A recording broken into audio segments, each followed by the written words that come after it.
Well,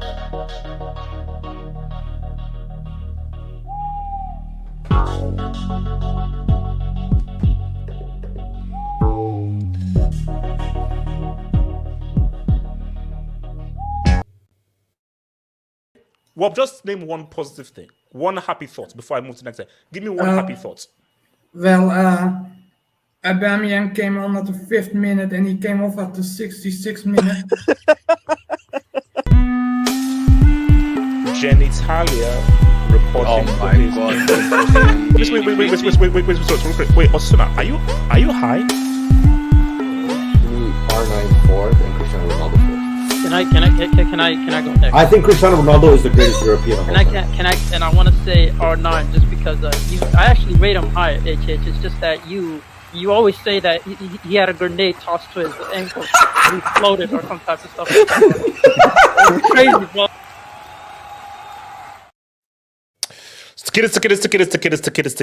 Guys, welcome to the Sunday football hangout that happens obviously every Sunday, Saturday and Sunday. You know what it is, Remember, guys, all of these hangouts are going to be in podcast form.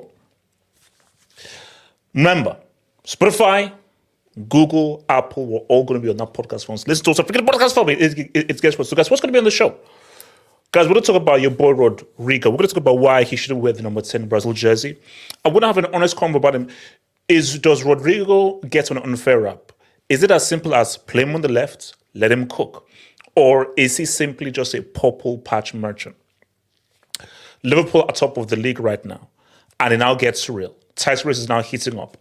If Liverpool win the rest of their games, they are champions in club's final season for Liverpool. So what are Liverpool's chances of winning the Premier League, and what are City's and Arsenal's chances? Because guess what, right now, and the games come thick and fast, there are no excuses. You cannot make any freaking mistakes. And I want just to have a general talk, because after the City-Arsenal game, a lot of people were like, wait, is this your great EPL? Is this your amazing EPL? Just like Killmonger said to Black Panther, is this your king? So is this your great EPL? So we're going to talk about whether, is it fair for us to look at that Arsenal City game and say EPL football is actually trash and it's overrated? Or is that unfair because it's only one game? I want to also have an honest convo as to, is the EPL trash and should we induct this Bombers League, or are we just being very reactionary? So, guys, you know what it is, guys. Like the video, subscribe if you're new, and if there's anything you wish to add to the show, as long as you're not that clown half of stone bodies or that psychopath, Daddy Oos, feel free to send in a super chat and a freaking Dubinsky, man. So let's set things off, guys. Let's set things off. So shout out to Real Madrid, who got the Dubinsky against your boys Athletic Club. Now, guys, let's keep it real. The title race is done. Shout out to Girona trying to make it interesting. The title race is done. Girona and Barca, they know this. So we are not even going to discuss about a La Liga title race because a La Liga title race doesn't exist. But what we are going to talk about is one Rodrygo. So I'm going to give my take here, and I'll pass the ball to other guys to give their take. Is Rodrygo a good player? Yes. He is a good player. Can Rodrygo do extraordinary, amazing things? Yes, he can. Can Rodrygo become clutch? Yes, he can.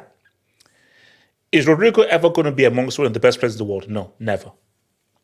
Will Rodrygo ever be able to sit at the same table as a Bebeto, a Ronaldo, a Denilson, a Rivaldo, a Dino, or any of these guys? No, he wouldn't be.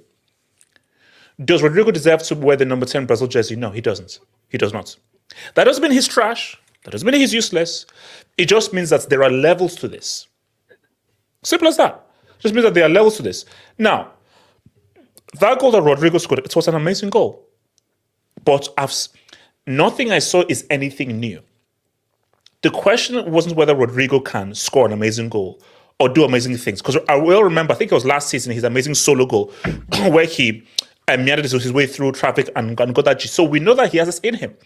The question with Rodrygo is, to be an elite player, you need to do this on a consistent basis, fully, as a starter.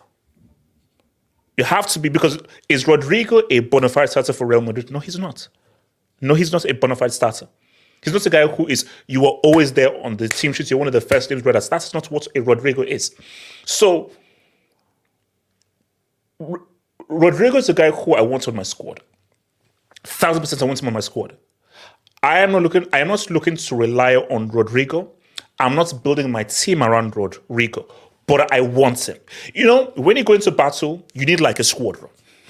And you need as many weapons as possible. You see, you have like your main artillery.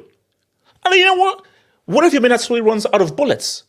I need that side piece gun to be like, you know what? Do, what up, baby? Like, if you guys play Helldivers 2, amazing game, by the way, if you guys are playing Helldivers 2, if your main gun runs out, you've got that your side chick gun that you can bring out and be like, yo, what up, baby? So, he's got a side chick gun. So let me come to you, AK, and I'll come to you, Barry. So, AK, what is your take on Rodrygo? Do we need to show him a bit more love? Is he a lot better than we think, or is he simply a purple match better who is a useful squad player, but he's not a superstar player? He's not an alpha. I found it funny that you mentioned R9 Ronaldo because I found a very interesting stat. Rodrygo Goes has more UCL goals in less games than R9 Ronaldo. How many World Cup goals does Rodrygo have? How many World Cup goals does he have? I'm talking about the UCL. I'm talking how many World Cup goals? I'm not saying I'm not saying he's better than R9. I'm not saying he's worse than R9. I'm not saying it. I just thought that was an interesting stat to just put out there. But ultimately, I think he's a good player. He's a very good player. I think it doesn't help that he's gone to one of the few places in world football where he doesn't start, because that's probably the most unfortunate thing. Like, probably the only club in the world, I'd argue, that he does not start, because I think in every other club, I think he would start as he would be the starting left winger. I think he's that good. I think he's not like Vinny, where he's like his pace, he's good dribbling. He's far more of a I would say he's far more of a cog in a machine rather than a maverick. So I think he's a very good player. I think So okay, what is, because I'm looking at the chart right now. So is he a star? Is he a superstar? What level are we talking about? Because as I said for Rodrygo, he's a quality player. He's not a superstar. Like, guys, let's keep it a sec. He's not a superstar. He's no Neymar. He's no Rivaldo. He's no Dino. And he'll never be a Rivaldo. He'll never be a Dino. He'll never be a Neymar. He'll never be a superstar. Yeah, possibly. I think he's not like a superstar level talent, but he's still a quality player. Like, I think he has a lot. He's a great dribbler. I think does he deserve to wear the number 10 jersey for Brazil? No, I mean the number 10 jersey. No, let's be real. Nobody in this current squad deserves to wear the number 10 jersey. I mean, that's the thing. Like, but yeah, on Rodrygo, like, I don't know what people are saying in the chat. He doesn't start for Liverpool. He starts on the left for Liverpool. Whoever starts there, he starts over Luis Diaz for me for Liverpool. He starts over Martinelli on the left for Arsenal. He starts for City on the left. He starts for most of the top teams in the world on the left wing. He's just unfortunate that there's a guy better than him at the club he is at, and he has to play on the right, which is not his favorable position. Yeah, no, because see, my thing is that I think he starts over a lot of teams, but what have we said about football? And we're going to get to this topic later on. How many individuals are there? So if you're half decent, which Rodrygo is, and you've got a little bit of Brazil Samba in you, you'll start for most teams, because most teams don't have a lot of quality individual players, because most guys are system matches. Barrett, talk to me. Your take on Rodrygo. Yeah, I always said he's a fine player, but yeah, and I remember at the beginning of the season when they had all these injuries, Vinny was out, so it was only Jude who was carrying the squad. I thought that it would be a little better at that point, but he's doing his thing right now. But I think he should seek out a move, in my opinion, because when you look at the attacking core of Madrid next season, so obviously you got your Vinny, Mbappe's going to be there, Endrick, Bellingham, so there's no space for you really. So Like, So wait, hold on. So you don't think he can fight for his spot? So you don't think that he should bet himself and say, "Oh no, let me knuckle down and fight for my spot to be a starter." Or I think that no, it's future. There's no way he starts if Mbappe comes. No, if Mbappe is here, no, there's no way he'll play in his preferred situation or position, which is the left wing. So like, I think he should seek out a move, and it would be good not only for him but for the Brazil national team. Like, they need as much support as they need, so it'll be beneficial for his career and for Brazil if he seeks out a move. Money Mace, what are you saying about Rodrygo? Yeah, I mean, it's just a shame that he's going to end up being at a club which ultimately he's never going to be the best player of. That the problem with Real Madrid is that regardless of how good you are, Florentino Perez is the sort of guy who will always go out searching for better. So Vinicius Jr. is arguably the best winger in the world right now. And what's he gone? Don Perez has just gone, and now he's going to go and buy the guy who's competing with him to be the best left wing, to be the best left winger in the world. So you've got Rodrygo, who's one of the best left wingers in the world, and he's going to be competing against Mbappe, the best, and then Vini, the second best, to get a place at Real Madrid. Like, that's the problem. Real Madrid, that's why they're so successful. But from a personal standpoint, as a player, they don't show loyalty towards you. They won't push through when you're having a bad time. They're going to go out and try and get the best possible, and that's an issue for him because he is a quality player. Yeah, I mean, you're saying to him of being the number 10 of Brazil right now is a bad thing, but that speaks more to the quality of where Brazil are. Oh, no. I mean, it's like it's in both ways. Yes, it shows how trash Brazil individual quality is, which is right, but still, Rodrygo wearing the number 10 Brazil jersey is crazy when you know how iconic that jersey is. Out of the current Brazil squad, only 3 players, in my opinion, they have who I believe are quality footballers: Vini, Rodrygo, and Paqueta. That's Jesus it. Christ! Everyone else, I don't think is a quality Brazilian footballer. Why are you laughing at it? Jamal,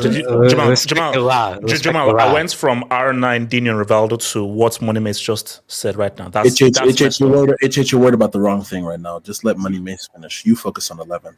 Moneymace. Yeah. He's not lying. Listen, let him worry. Yeah. But what's you know what? Oh, yeah, after you.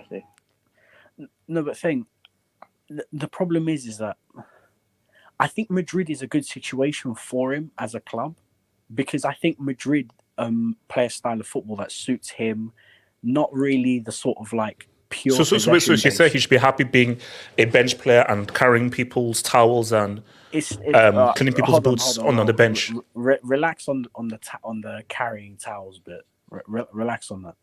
He's not like he's not like a cheerleader on the side. He is an important part of the Real Madrid squad, and he is definitely used.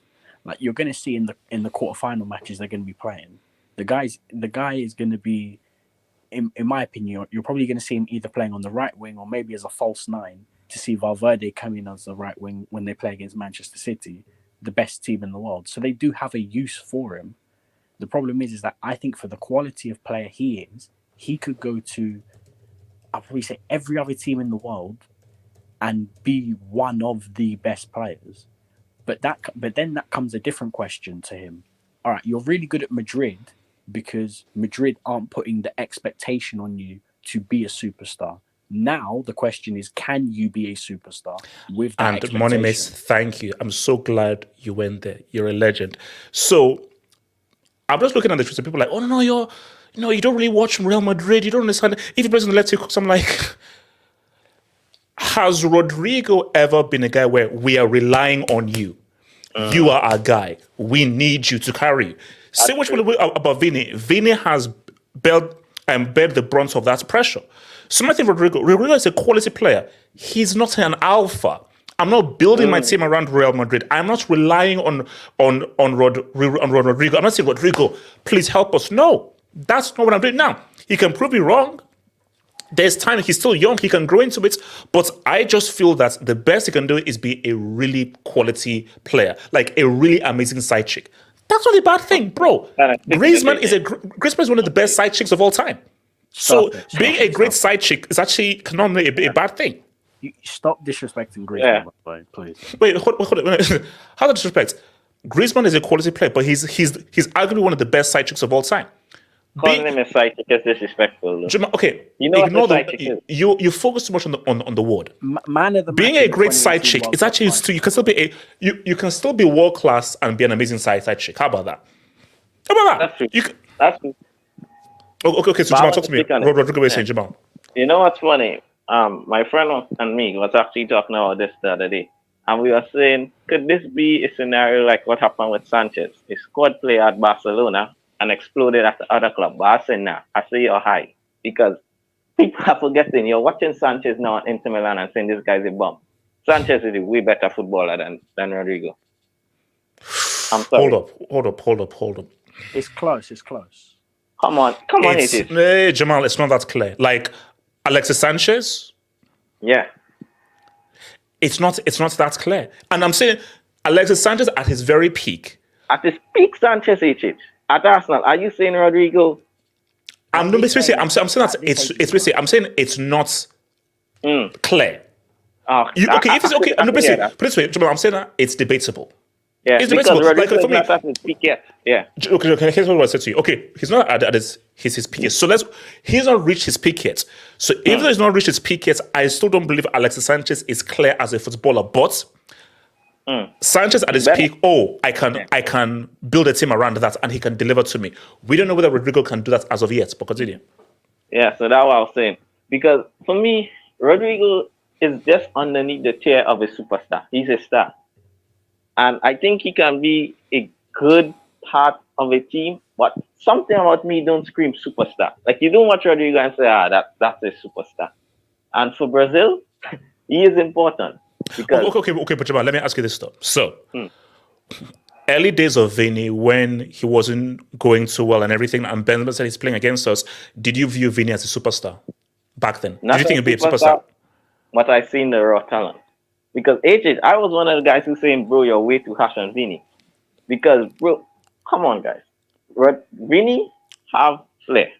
And the flair, what this guy have, I'm sorry, it's way better than what Rodrygo showing. Rodrygo, for me, I watch him as a more of a system player. For me, I watch Vini and he's a maverick. He have that maverick ability. But I just want to go back on the Brazil part. It's really bad, because Rodrygo is a starter for Brazil. Because I'm sorry, when you have guys like Bruno, I know he plays in the midfield, but he's not Brazilian, right? He's English. Yes, he's English. Like, if you have a conversation with this guy, he'll say, bro, what ends that you're in my end, bro. That's what Gamaz will say. So but Jamal, again, I don't want to sound insulting. So let me just phrase this right. Rodrygo is one of the best players at Brazil.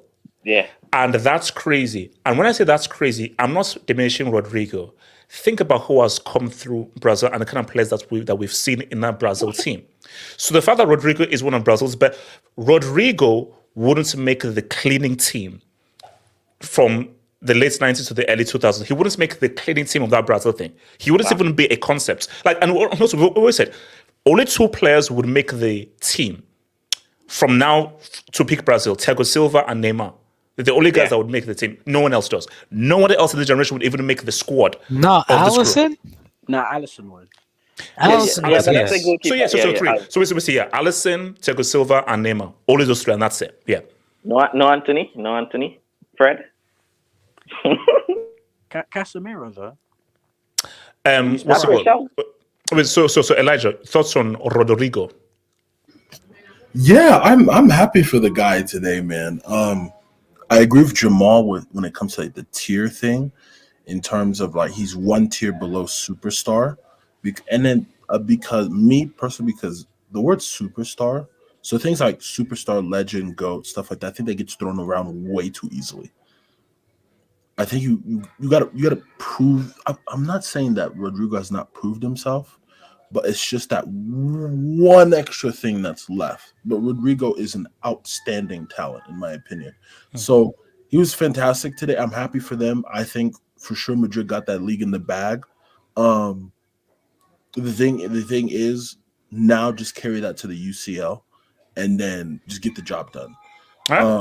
Wait. Is there some song in the background? I'm about to close the door, but a little bit of noise. HH, do you have to be a Maverick to be a superstar? In what sense? Explain. Because when I was remembering the conversation we were saying about Vinny, and when Vinny was young, I was saying this guy is extremely raw, but I could see this raw natural ability. I could see there's a Maverick there. So that's what I'm saying. So do you? Jamal, I'll be real with you. As a forward, yes. Yeah, it's so. So your thing is that must you have a certain raw talent to be a superstar? You're saying, or yeah. Oh no! You have to. That's what I'm saying. You have to have that raw ability of and then it's whether you can refine it. But 100% to be a superstar, all superstars, they have that raw ability. Now it's about, like I told you, if Charisma refined his ability, he'd have been as good as Cristiano.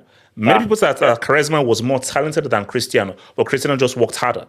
But Charisma was a crazy talent. He didn't work harder. No, freaking Balotelli is the best case. Balotelli had arguably some of the greatest raw talents of a striker I've ever seen. But we all know what happened, bro.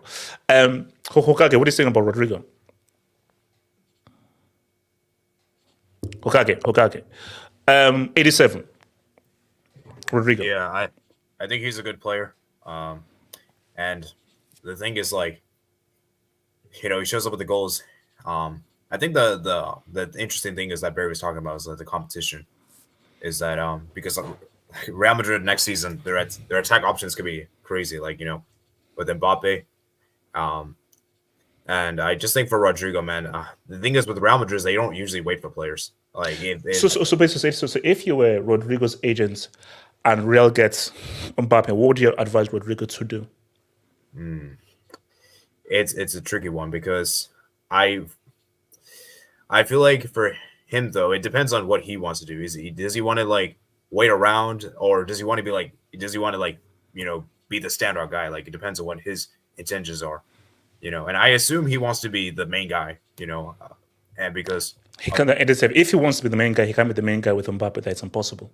Because if we're telling that he's at his best when he plays out on the left, how the hell is that going to work with Mbappe coming in? How? Yeah, so if he wants to be the main guy, then he probably should leave Real Madrid. Now, if he doesn't want to be the main guy, then I guess he should stay. So it depends on what he wants to do personally. I assume he wants to be the main guy, so I think he probably should. Okay, if you were Rodrygo, put something in Rodrygo's shoes, what would you do? Still stick that to Real Madrid, or say, nah, I want to be a main guy somewhere else? You be a main guy somewhere else, do you get the same chance of winning all those trophies? And now there's a bigger spotlight upon you and more pressure upon you, but you're the main guy.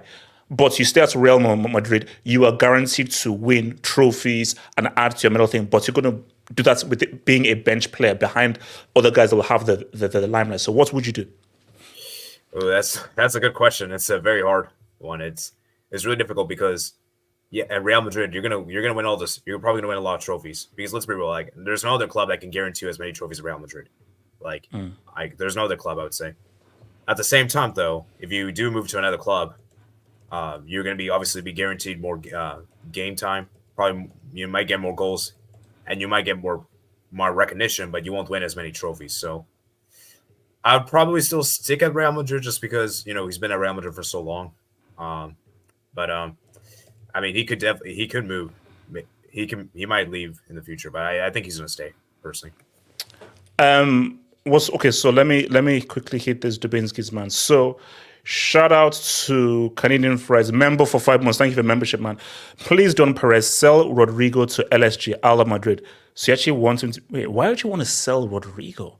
Now, see, here's the thing. I don't know what Rodrygo would want to do. That's different. If I'm Carlo Ancelotti, heck no. That is a squads.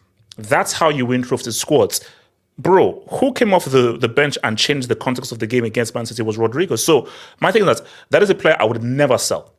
Now, can I promise you to be a starter? I can't promise you. But do I want to keep you? Hell yes. I would try and start it in as many games as possible, but 100% I will say to Rodrygo that I need you. I don't want you to be sold. I can't guarantee you a starting position, but my gosh, you are extremely useful, and you would be stupid to sell an extremely useful player like Rodrygo from your squad. So, Wink, day 7 of asking how HH escaped the DD FBI raid. I wasn't there, and let me reiterate, guys. Stop lying. The dude on the left hates me. The dude on the left hates me. Okay, the dude on the left hates me. The dude on the left hates me. What about mine? What about my FBI? Is the dude on the left you? Okay, you know. What about mine? No? Wait. There are too many pictures, bro. That has to be you. It's all I could just say. It's not me. Trust me. It's not me. Whites have hope. Rodrygo is the most talented Bengali player. Wait, white have hope. Look at the AVI, man. Look. Is that Look, Bill it's Callisto, bro. It's Callisto. They finally gave me a hair transplant. Mr. Jobban 49, member for 21 months. Thank you for membership, man. Rodrygo is a Di Maria type player. You don't build around him, but he's an ultimate complementary piece. Perez also sold Di Maria after UCL final man of the match performance. Rodrygo will be sold in the next 2 years. I see the comparison, but put some respect on Di Maria's name. Rodrygo's not as good as Di Maria. Like, you know how highly I rate Di Maria. And Di Maria is one of the best international big game players like ever. Like, Di Maria scored in an Olympic final, Copa America final, World Cup final, and he was key in that UCL final as well. So, and he has done some of the craziest things I've ever seen on the pitch. So Di Maria is different level, bro. But I can see the comparison you're making there. Shout out to I don't have a name, man. Thank you for the Dubinsky, man. HH, for my friend's sake, Chelsea needs to change ownership. Yes, I want to riot. I worry that Chelsea will become a DMT demo mode team like on FIFA to introduce new teams to the EPL. Ownership needs to change. Did you guys see the Strasbourg supporters protesting? Mm-hmm. Yeah. It has begun. If Strasbourg can do it, so can we. So Alex Goldberg, Nini, doing it this whole Korn, season. Matt, all of you Chelsea fan channels, get off effing Twitter.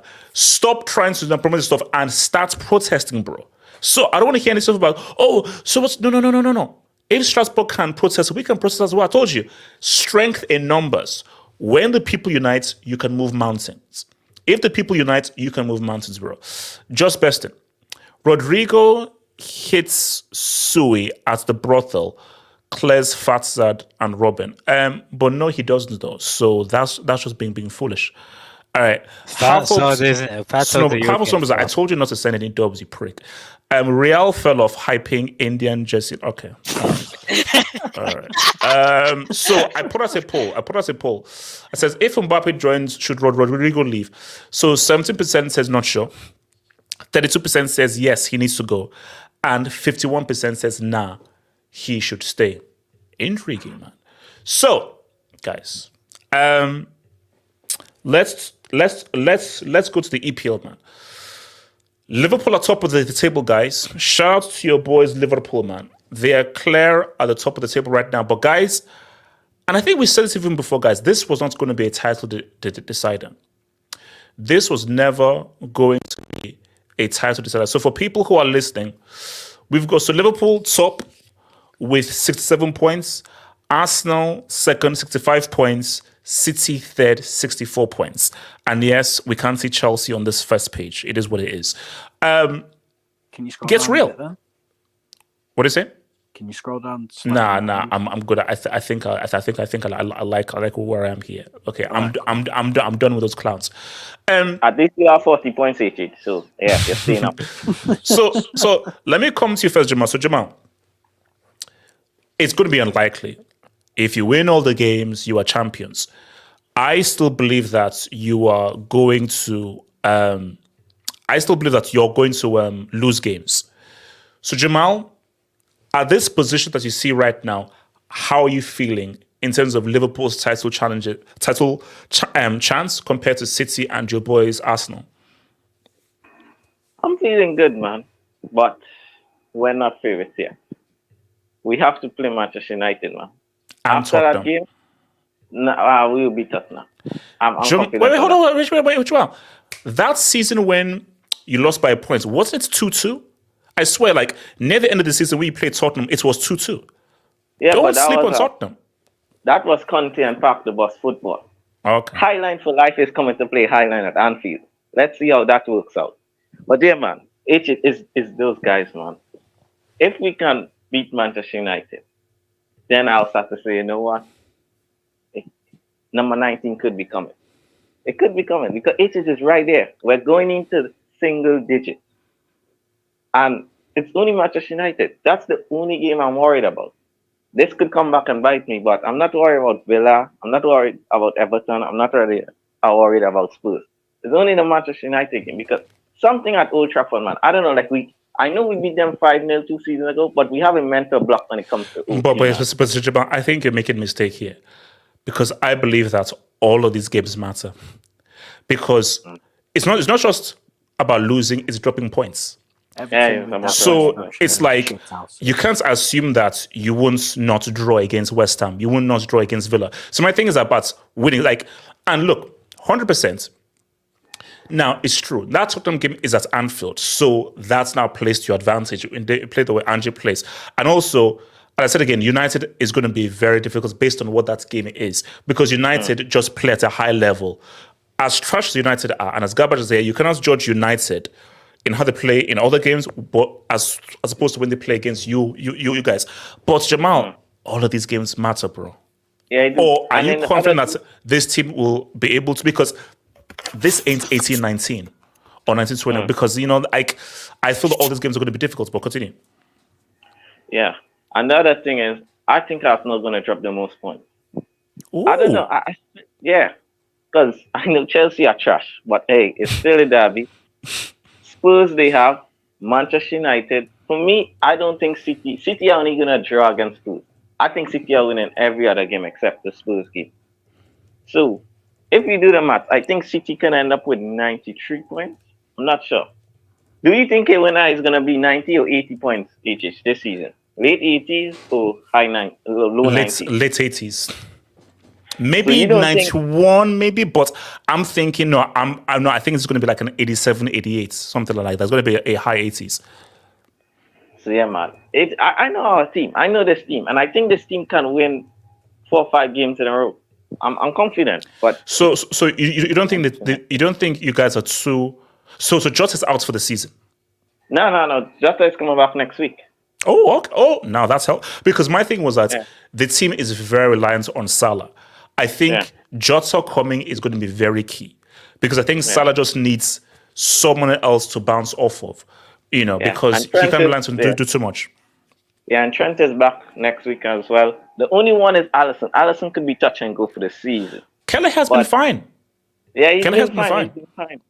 So yeah, man, I just need our strikers to strike, man. Like Diaz and Nunes, they need to help Salah. I know today Salah wasted a lot of chances, but most of the time Salah scores.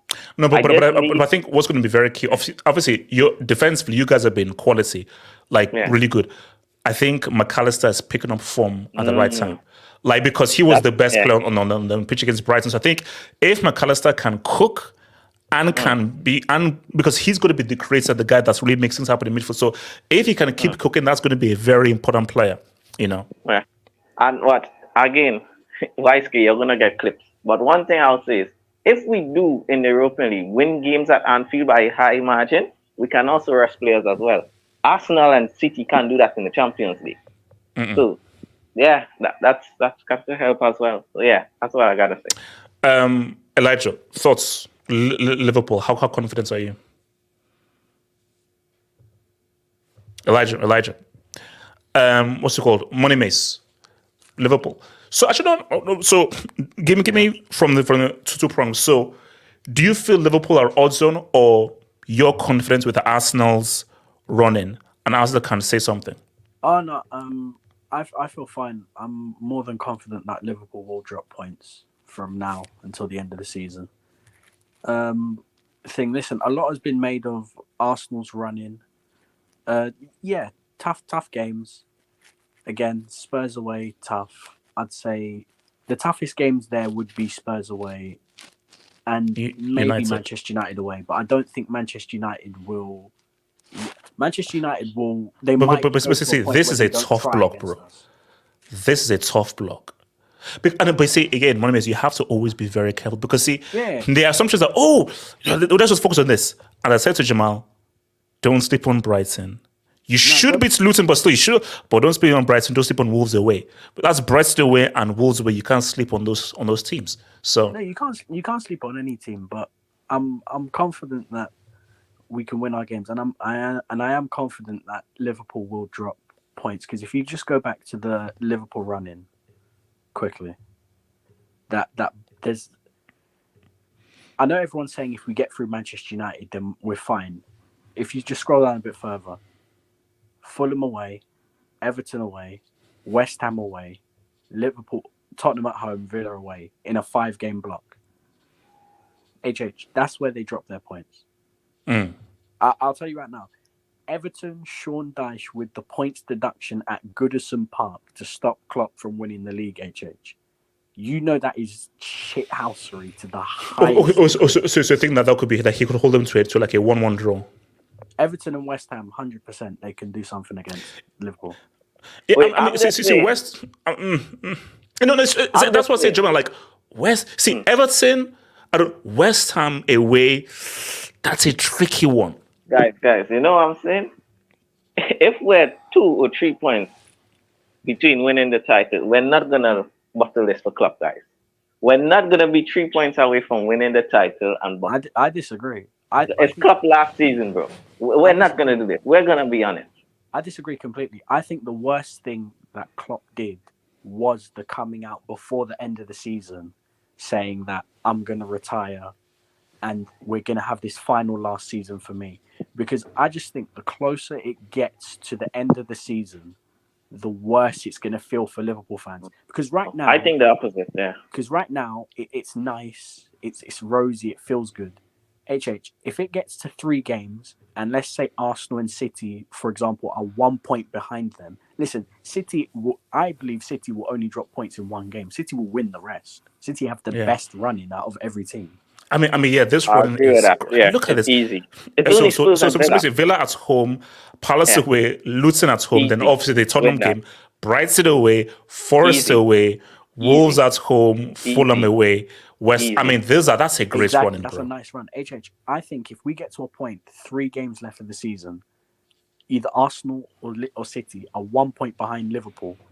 I think when the reality sets in of, oh my days, this is Klopp's last season, we can do it for Klopp, because that reality has not set in yet. I know what I think. Money Mason's cooking Jamal because Jamal. Now, I don't know how the players will react, but Liverpool fans are very emotional. Yeah, well, especially if you're getting close. Jamal, forget it. My thing, I'm looking at the Anfield games. Is those Anfield games where it's going to be thinking because obviously you have United, but it's as we're getting itching closer and closer. Jamal, are you sure you beat Tottenham? 4th of May, because now that's like 3 games to go now. Nah, Tottenham was at home. Tottenham at Anfield is cash money for Liverpool. No. Like, okay, on paper it is, but I'm talking about the nerves, the pressure, the expectation, and also, do you know what we're not put in so thing? What's the table going to look like? Exactly. Are Liverpool still going to be at their head? Are they going to be further ahead? Are they going to be in second? So how are we sure that come 4th of May, Liverpool are still top of the table? And on that counter-attack, Spurs are one of the best teams in this league. 100% on that counter-attack. You give Son, what's it called? You give Madison, Werner, Johnson. Even Werner. No, you laugh at Werner. Werner on the counter-attack. These guys can do something. He's speedy. He's just speed. That's all he is. He's speedy. He is just You know what he is? You know what Werner is? He's PNP, but no power. It's peace and problems. That's what Werner is. Pace and problems. Pace and problems. But if you give him that high line to do something with, like for example, you saw today, I watched a bit of the Liverpool game. You saw today when Danny Welbeck scored, the crowd went silent. The crowd like Oh yeah. Oh no. silent. Because again, Nothing. the players they know, Exactly. and even the guys who've not been with Klopp, they will just walking around the city. You will feel that thing of like, oh no, this is really important. There was a guy who said that, when Klopp announced that he was leaving, a Liverpool fan said that he actually feels closer to Klopp than some of his own family. Yeah, I remember that. Yeah. And thing, we're assuming that these Liverpool players, the ones who have been there, they're going to be the ones that handle it. We need to take into account, what about Conor Bradley's, Gerald Quantz's, guys that like I agree with. The haven't- young players, who it can haven't be an been issue. playing a lot. You saw Conor Bradley today. Conor Bradley was asking for help to deal with Adingra. Adingra, every time he got the ball, got past Conor Bradley easily. So when that pressure comes in and it's those final 3 games of the season and Trent's injured and you're asking this 20-year-old to be the reason why we get our final title for Klopp, you don't know how he's going to react in that moment. That moment has not kicked in for Liverpool. And I'm saying as an Arsenal fan, I'm confident that moment will set in and Liverpool will slip up points. It's just whether we can capitalise or City can capitalise. AK, what are you saying about the title race, AK? I think I see both Liverpool and Arsenal slipping up. I'll be real. I think I think Liverpool, just as a team, I think they might slip up against someone like a Fulham away or like an Everton. That's a Merseyside derby. I think that might be something. I think Arsenal, bro, I can see Spurs doing something to them away. Like Spurs away, Spurs at home, I'd say Arsenal cash money. If Arsenal face Spurs at the Emirates, I say cash money Arsenal. I can almost guarantee you, Arsenal not beating Tottenham away. No way. Spurs have to play everybody. That's one of Spurs or United. And the fact is that Arsenal don't have one of either of them at home. You see, for me, I think Arsenal beats United. I think Arsenal Tottenham is a draw. I think they draw with Tottenham, but they beat United. That's my thing. But continue. Okay, continue. Yeah, possibly. So the one thing is City have 4 points. City are 4 points off. So even if Liverpool drop points and Arsenal drop points, City still they're not gonna be top of the table even then. So it's kind of looking a bit complicated for City. Personally, I'd go for Liverpool. Liverpool for me is 45% chance of winning. Arsenal, what is it? I'll give them 20-25%, and the rest I'll give it to City. That's how I evaluate at this stage. So so your pick to win is Liverpool. Out of the 3, I think Liverpool are most likely to win it. Yeah, but I have a request. Where what? Oh God. The Emirates Stadium. Arsenal versus Chelsea. Chelsea. Can you do something? You want Chelsea to do something? Actually, wait, hold on. Wait. When is that game though? Because it's it's not confirmed yet. Yeah, I think that's. I think 23rd. Wait, so is it not confirmed yet? No, I think it's confirmed. All right. Yeah, the 23rd. Yeah, 23rd.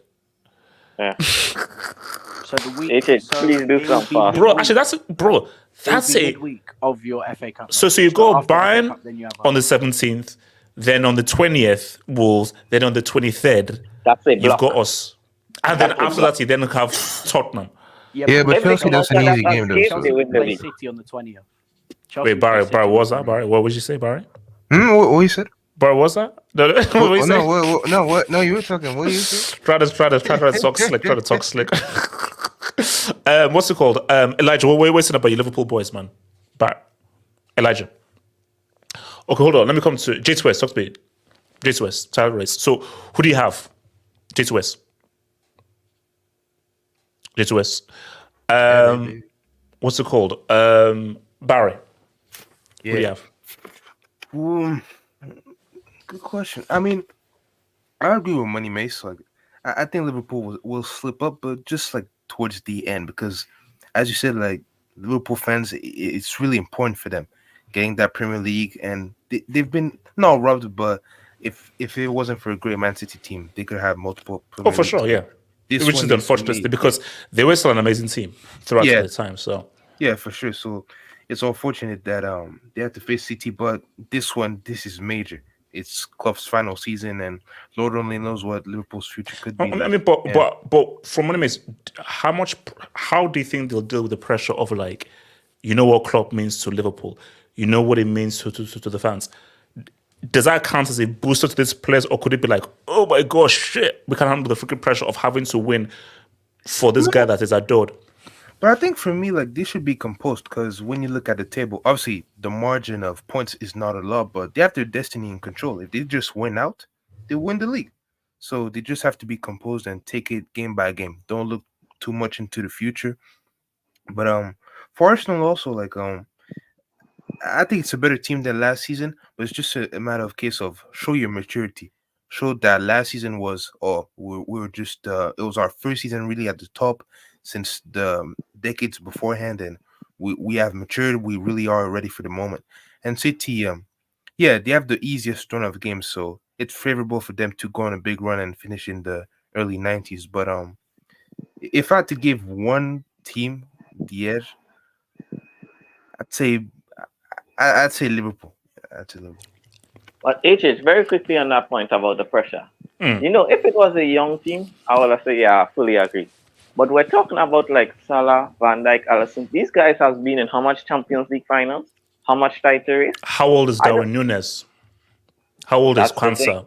How old is Bradley? No, but Yeah, Jamal, but this are these guys going to be main starters? Because our main starters is Konate. McAllister has been in a World Cup. It doesn't get any more pressure than that. I'm just saying. No, but Jamal, there's a lot of guys who can handle pressure in this team. No, but just quickly, Jamal, I feel like that's a bad point because the one time you did win the league, that wasn't a title race. City slipped off very early. Agree. Every time you were in a title race with them, you haven't won.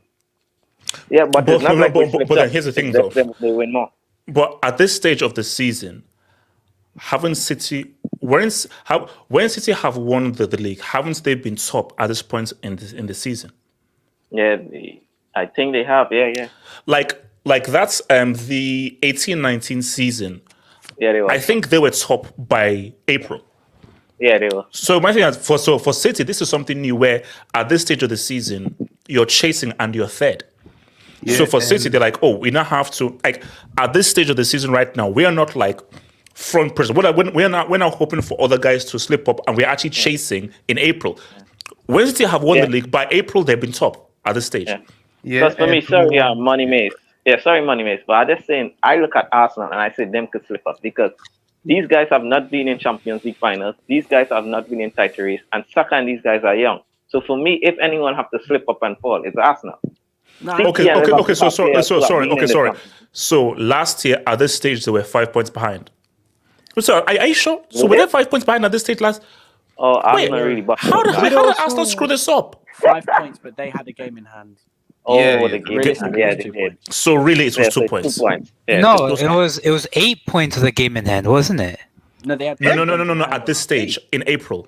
Oh, okay, yeah. In April. In April. Yeah. But you see, Yeah, 'cause- no, but you see, that's weird though because, like Money Mace, you have to admit, like, how did you not win that league?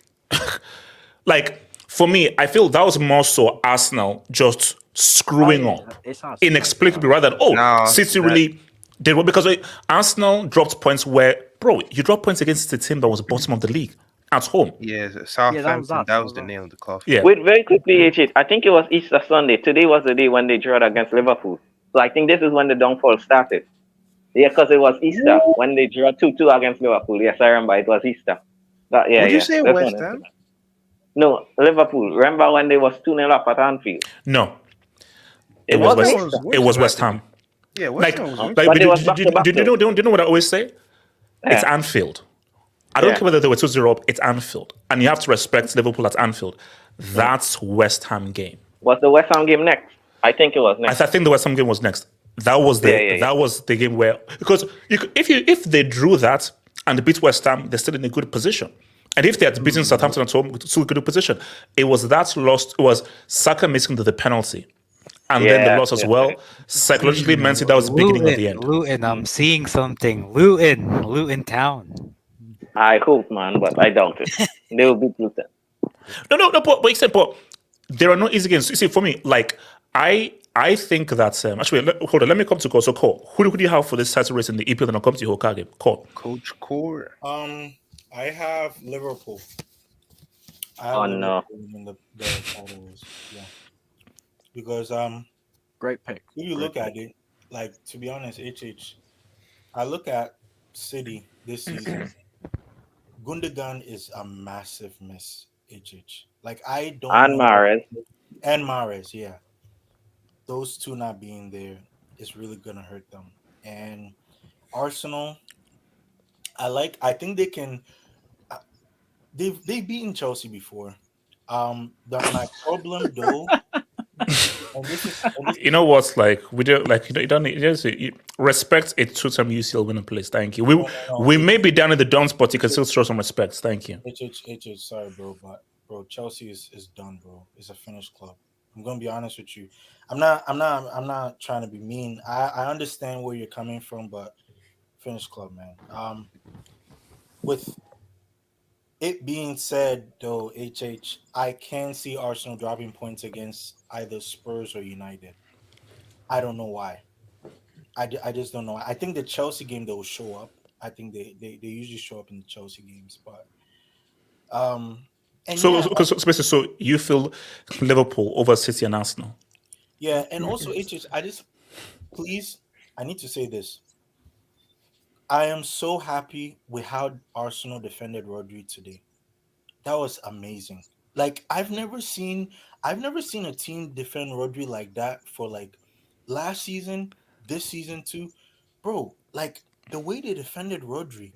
If Well, this is Arsenal. The way Arsenal played contributed to why the game was bad today, or Arsenal are to blame. That's what people are saying. But no. Arsenal. It was very good they got the draw because I think it goes more in favor for Arsenal now. Arsenal and Liverpool are more likely to win the title than City because coming this time last season, City wasn't third. City was first. So I'm looking at it and I'm sorry to say Doku is a raw winger. Haaland, I'm sorry, but he's ass. Who else? De Bruyne, he's not looking like the same De Bruyne from 18, 19, 17, 18. You know what I'm trying to say? Like, I'm really very skeptical about this City team, and I can see them losing to Real Madrid, I can see them losing to Real Madrid. But you know, I want to say very quick. Different game styles make fights, Guys, and also Real wouldn't set up the way that Arsenal set up. So Don't fall in that trap, man. That's Core, Real Madrid are not going to set up the way that Arsenal set up today. So it's you can't compare it. Last year, it felt like they were going to get slapped. My only problem with City was that when you nullified Haaland and De Bruyne, they always had that player in Rodri who can always bail you out. But if you know how to defend Rodri, like how Arsenal did today, if Real Madrid can do that, bro, they can beat these guys, man. Like they really can beat these because I don't see how strong City is. They're All good, right. but they're not that good. Yeah. Again, I'll say again, the way Real Madrid sets up is not how Arsenal sets up for that game. And Real are not going to set up the way Arsenal sets up. That's what I'm trying to tell you. They can do it, They can play flex. I'm telling you, Carlo Ancelotti ain't going to do that because that's just Real Madrid's DNA. They're not going to be as defensive as them. So They stand a lot better chance than what you're giving them credit for. But guys, I just want to ask. I agree with It's Tony. a lot tighter than last year's game. Wait, guys, very quickly. Is fifth spot? Wait, hold on, Jamal. We'll say Jamal. Yeah, is fifth place confirmed to be Champions League? Because if it is, Manchester United have something to play for. Actually, and that could be tricky. I think Italy have like the highest coefficient points now because I think Premier League has actually slipped down. It's top two leagues. Top two. So who are currently top two now? Do we know? Italy and England. I think it's Italy, England. Because if it's not the Champions League, bro, Manchester United might have something to play for. Because the worry with that Arsenal game is I think these guys may have nothing to play for and they might throw the game. But if they have fifth spot to fight for, Well, they might go for it against No, us. so let me. So who's your pick for the league between the three teams? I mean, you have Liverpool. Since the turn of the year, they have only one loss. They have only one loss in the league. That was to Arsenal. The other L they took was in the FA Cup. City's undefeated since the turn of the year, and Arsenal, they've lost twice this year, but they're undefeated in the league still since the turn of the year. After that terrible 6 games they had at the end of Yes, last year. yes. Oh, okay. Yes, we've lost 10 times. Yes, we've lost 10 times. And we have No, don't worry. 40 I points. don't have the Chelsea. We know it was probably more than 10, but I don't know. Bro, it's hard to bet it against City. I know they play like terrorists today and blah, blah, blah, blah, blah. Pep all of a sudden bringing out excuses he wasn't worried about 2 years ago because he's bald and stupid, but... respect Joseph. Hey, wait, hold up. Me, Jeff Bezos, and Robin have expelled him from the Bald People's Society. Wait, bro, so. what makes you a president of the Bald People's Society? Continue. So it's hard to bet against City when they're still undefeated in the league this year so far, calendar year. But okay, so it's 3-point difference between City and Liverpool. I just don't know how serious Liverpool's gonna take Europa League. If Jamal, I don't know if that's priority. What? Because think about it. Klopp's last season, you want to go out on a bang. So you want to go out and look at how they reacted to losing that game to United. They were not happy, and Klopp was pissed off. So I think for Liverpool, they're we want to win all we can. Yeah, we want Europa. But the biggest prize is that league. Yeah. Because my thing though is that okay, let's say they win the Europa League, but they don't win the league. Failure. They won the league once throughout that whole period against the game. Even twice, but at least 2 times, it looks better. Okay, I won it twice. Okay, they won it once, but won it twice. You only won it once throughout that period against Pep. You don't know. So I think the number one prize, numero uno prize, is that league. Yeah. So the thing about City is, they're still a great team, but I think I'm pretty comfortable saying they're not as good as last year for sure now. Even if they hit some stride of form, I just think guys like Mahrez and Gundogan, you're seeing it. Grealish is having a terrible season. They just don't have the tools, the depth of tools that they did last season. Walker's now out. I don't know how long he's going to be out. So even Stones is out too. Stone is out for a bit now. So they're not going to be as strong as last season. I could see all 3 of these teams dropping points. My only issue is Liverpool. Jamal hit on it. Jota's coming back, but let's be honest. Jota's going to get injured after 3 games again. I'm not trusting Jota to stay fit. Yeah, is he going to stay fit? Yeah. And my biggest, I would honestly choose Arsenal, but when I see what Gabriel Jesus does every time he's in these pressure scenarios for Arsenal, how can I trust their strikers in him and Havertz to pull through for the league with them? Because I think Arsenal is definitely best defense in the league. Definitely. Midfield-wise, they're there. It's just the attack is killing them. I wish Arsenal, if Arsenal had that big boy striker, bro, I would definitely choose them to win this league. But I think in the end, I think I'm still gonna stick with City because the thing is though, they're undefeated in the league since the calendar year, the turn of the year. And bro, they haven't been playing that great. So I'm just banking on the fact these guys are gonna hit some form and start destroying teams left and right. So yeah, I'm gonna go City, but I think it's so hard to choose between Arsenal and Liverpool. I think even though Arsenal pimped them a month ago, it's hard to choose for me. Yeah. Hey, HH, yeah. Can I just say something? Yes, sir. The reason why I want this season to be Arsenal is just because I feel, and I really do feel, that the football fans and the neutrals deserve it. We need to see a different winner. We need to see. I don't want to see that. We need to see teams who nobody thought of that were going to win the league. That's why I'm saying this season, Arsenal should win the Premier League. I think it is deserved. And okay, what's up, Elijah? Talk to me. Elijah, have you got your mic working, Elijah? He died. Oh wow, damn. What's it called? J2S. Is the mic working there? J2S. So look, Rishi, my thing here is, I feel they're going to be more twists and turns that we can't predict. As I said again, we are seeing high 80s. I don't think we're going to see high. I don't think we're going to see early 90s. I think it's going to be 87, 88. And I feel that these teams, I don't think are as clinical as I think. Also, Elijah, you back there. So, Elijah. Yes, I'm back. I'm sorry, guys. My mic was literally shattered, so I had to. All right, cool. So Liverpool, looking at the fixtures remaining and comparing it to City and thinking, are you confident, or are you worried of that United game and that Tottenham game, or maybe those other games for Liverpool? For me personally, first, I'm glad we got the win today. We were not great. I'm not gonna lie to you, HH. We were not great. Conceding like that against someone great goal by Welbeck. That's a fact. That was a very good goal. Yeah. We just weren't great overall. Salah wasn't great. But I'm glad that there was guys like Luis Diaz and McAllister who were there to, patch up the pieces. And they were very, very helpful. My thing is that United game. I want to see how that goes. And then the positivity thing is Tottenham is at home, but then if I look properly, I'm trying to pull up the rest of the schedule here. No. Yeah, I'll put it up for you. So you're looking at what, Liverpool's games or City's games? Liverpool's. So I believe we'll take care of Sheffield United, and then United game. Yeah, the Manchester United game will be very crucial. Same with Crystal Palace. I don't look over Crystal Palace. I think that's one of the mistakes people are forgetting. It's not just Tottenham deciding, but it's also Crystal Palace, because Crystal Palace tends to turn up against Arsenal and Crystal Palace. Man City.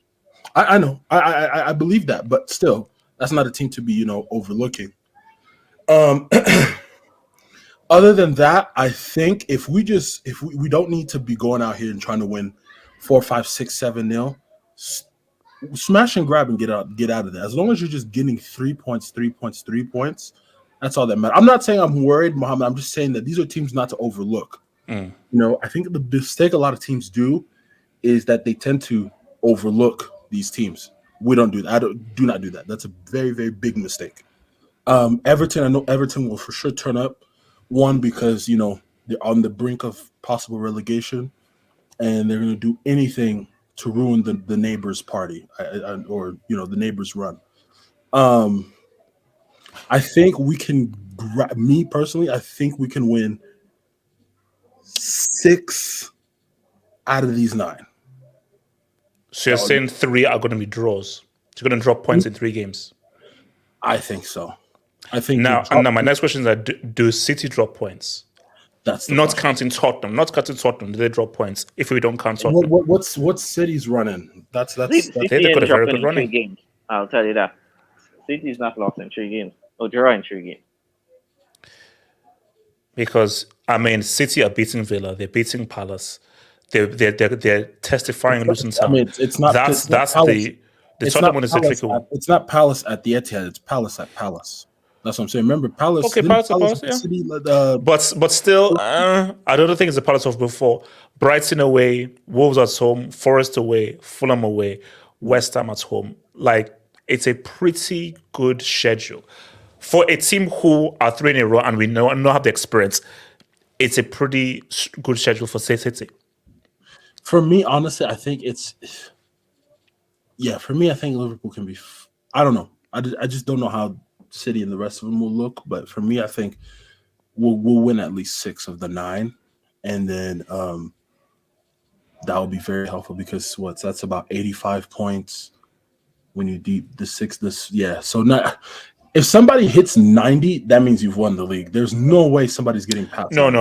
I think it's going to be a high 80s. Yeah, this is going to be a high 80s. 90, but that's a W. But no one's getting past 90. All right, so what are we here? So putting on the poll. So I said, who's the pick to win? So 16% say Arsenal, 29% say City, 55% say Liverpool. Damn. Now, I want to pull up. So let me just hit quick this Dubinsky's man. So shout out to Half Hope Snowbonnings, who says Pep thought 4 in a row equals easy. This ain't La Liga ass. No. Look, 4-0 is hard, but it's proven to be like tricky. I am still going with Man City, but as much as my pick is City, this is because I thought City were going to win today. I was pretty sure City. I picked City to win 3-1. So that City didn't beat Arsenal, I'm like, okay. I'm still sticking with City, but this is now interesting because Arsenal don't want to go away, and Arsenal are right there in the thick of it, man. Liverpool to lose the Premier League on the last day and the Europa League, no, come on, that'd be mad. Nah, You see, bro, that would be like, come on, like to lose the Premier League on the final day again to Wolves. Suicide watch. Suicide watch. You know if that happened, I'm done with football. Yeah, I'm done with football. Oh, and I would fully agree because that is too harsh. That's too harsh. Elijah, be safe in Liverpool if that happens. Wow. Wait, so HH, check your DM. Since last September 2029, Wait, guys. I'm sorry. Bro, Say that again. this is wild, bro. Guys, so this was week 29. It's a good thing that money makes ends here, bro. Oh God. So for people who are listening, Oh Lord. so this was week 29. So Arsenal played 29 games and had 72 points. City played 28 games and had 64 points. My thing is that that's from, nasty. like man. Arsenal, from this position here, you should have closed that damn deal. Was it that bad? I know they had a league, but damn. No, That's I'm still embarrassing. with it, bro. No, Nah, But so guys, so Yeah. it just shows you how far off the marker. So City 29 games played, they have 64 points. 20. So basically, it's sort of actually City are sort of similar. So 64 points into 8 games, 29 points, 64 games. So about like a 3 points differential if we assume they win the game in hand. You know what's a funny thing? But here's the thing though. So Arsenal, 29 games played, 72 points. And this season, 29 games played, 65 points. You know what's So a funny thing? so 7 points off. Yeah, wait. Where's Chelsea? Where's Chelsea? Wow. Can I speak? Interesting. Wait, HH, can I speak on this? Yeah, go for it. 87, go for it. 87, go for it. Yeah, I think last season Arsenal were on top for I think 93% of the league. Yeah. I think I heard. Yeah. 93%. That's really bad. But yeah, back to this season. Yeah. Sorry. Yeah, this is interesting because I believe Arsenal's the only team in the top 6 that haven't lost any of the top 6 games, I believe, which is actually incredible. But who's your money on? If you're looking at those fixtures, who do your money be on? I would still favor City because I still think City is gonna, because besides the Tottenham game, I don't think they're, and even the Tottenham game, I don't think that I feel like they might. I think they'll probably beat them. I think they'll probably beat them. Like I know they have a bad record in Tottenham Stadium, but I think they beat them. Yeah, I don't think Tottenham's going to beat them. So I think because City's the only team, I think that they're not going to lose a single game for the rest of the season, in my opinion. Because other two, Arsenal, like everyone's fixtures is a lot harder than City's fixtures. So. Yeah, for Liverpool, I think they may lose to United, and for Arsenal, I feel like that Spurs game is going to be really difficult. I don't know. I don't think they can beat Spurs away. And Spurs might just beat them. There's no chance Spurs are going to allow Arsenal to beat them at that stage of the season. Hell no. It's not happening. Yeah. That's not happening. All right, so guys, let's now talk about something a little bit controversial. So we had the big game, second against that, and this was hyped. Like for several weeks, City, Arsenal. And we were expecting this to be like a blockbuster game. It's the Premier League, biggest league, the most watched league in the world, against two of its biggest teams, and a team in second and a team in third, in what people thought could be a potential title decider. And remember, I had Igal and Dio on Arsenal fans who said, oh no, 3-1. Celebration was 3-1. I don't think anybody foresaw that kind of game on 0-0. So it's made fans, non-EPL fans, say, nah, this league is trash. It's overrated. So here's where I'm with it. I still think that the Premier League is very entertaining, 100%. It's still a very entertaining league. But, we still have to give credit to Klopp and what he does for Liverpool. But my thing is, and I've said this many times before, the Premier League in terms of footballing quality, specifically in how Pep has now become a glorified terrorist. Because let's just be real. Ever since Pep brought in Haaland and changed the way he flowed, got rid of Gundogan, got rid of Mahrez, City have not been... City are, in my view, they are horrible to watch. And they're nowhere near as enjoyable as they were seasons prior. So I'm looking at this game here, and for me, I get why this game was like this, because there is so much to lose here. But you can't look past the fact of this is second against third. And that's arguably one of the worst games I've seen this season. It is one of, not just the worst, but it's like, it's got better in the second half. That first half is one of the worst football I've seen this season. It was very boring. So my thing though is, what are we saying here about the league? Because what I've always said about the Premier League is that you do see some good matches, but top to bottom, in terms of footballing quality on a technical level, apart from a few instances here and there, it's a lot more end to end, and I don't think the football is that much of a high quality. But the excitement is there, and I think the entertainment is there, and the narratives are there. But obviously, that for La Liga, you have to actually be good. You have to actually have some individual quality there. Like, I don't know how a Timo Werner could exist in somewhere like a La Liga. And also, we've got to give a shout out to the Bundesliga as well, because Bundesliga is a very exciting league to watch, and it's very open. So I just feel that for the Premier League's big thing is its popularity. It is its popularity. That's what it's about. And what I was trying to explain to Terry is that you can't say one league is the best. It's down to what your parameters are. Like, you can't just say this is the best. Okay, it's the best based on what? If it's based on popularity, the Premier League, English tax, the promotion, the marketing, the branding. If it's based on footballing quality, bro, that's second against third. That is the second best team against the third best team, and that is what we had. Forget about you award and it's key. That is second against third. And that is arguably one of the worst matches we've seen this season. And that is the second best team and the third best team. It is the worst. Yeah, and that is why I said that. People say you're going to give credit to Klopp, because Klopp's Liverpool, they will, wherever they are, home or away, they will always play their football. And they will always be direct, and they'll always be brave in how they play. So you've always got to admire Klopp's mindset and his viewpoints of Liverpool, whether they play at the crib or whether they play away other than the crib. But again, I fully get what Arsenal did, what they did. Because for Arsenal, we're not here to entertain you, we're just here to win something. But bigger picture, that was not a good football match to watch. And nobody can tell me that was an enjoyable thing to watch. So I think this is not the only game. Like, the Arsenal City game at the Emirates. Yeah, exactly. It wasn't that great as well. It wasn't really that great as well. And when you look at the top 6 teams, of course, Tottenham are good, but when you look at the top 6 teams and everything, how many good quality football matches do you get in the EPL? Yes, they're entertaining. Yes, they're exciting. In terms of football quality, individual quality, technical on-the-ball quality, I see better stuff in other leagues. So, I mean, Barry, your thoughts on the EPL thing? Should we be done with the EPL like we are apparently done with the 90s?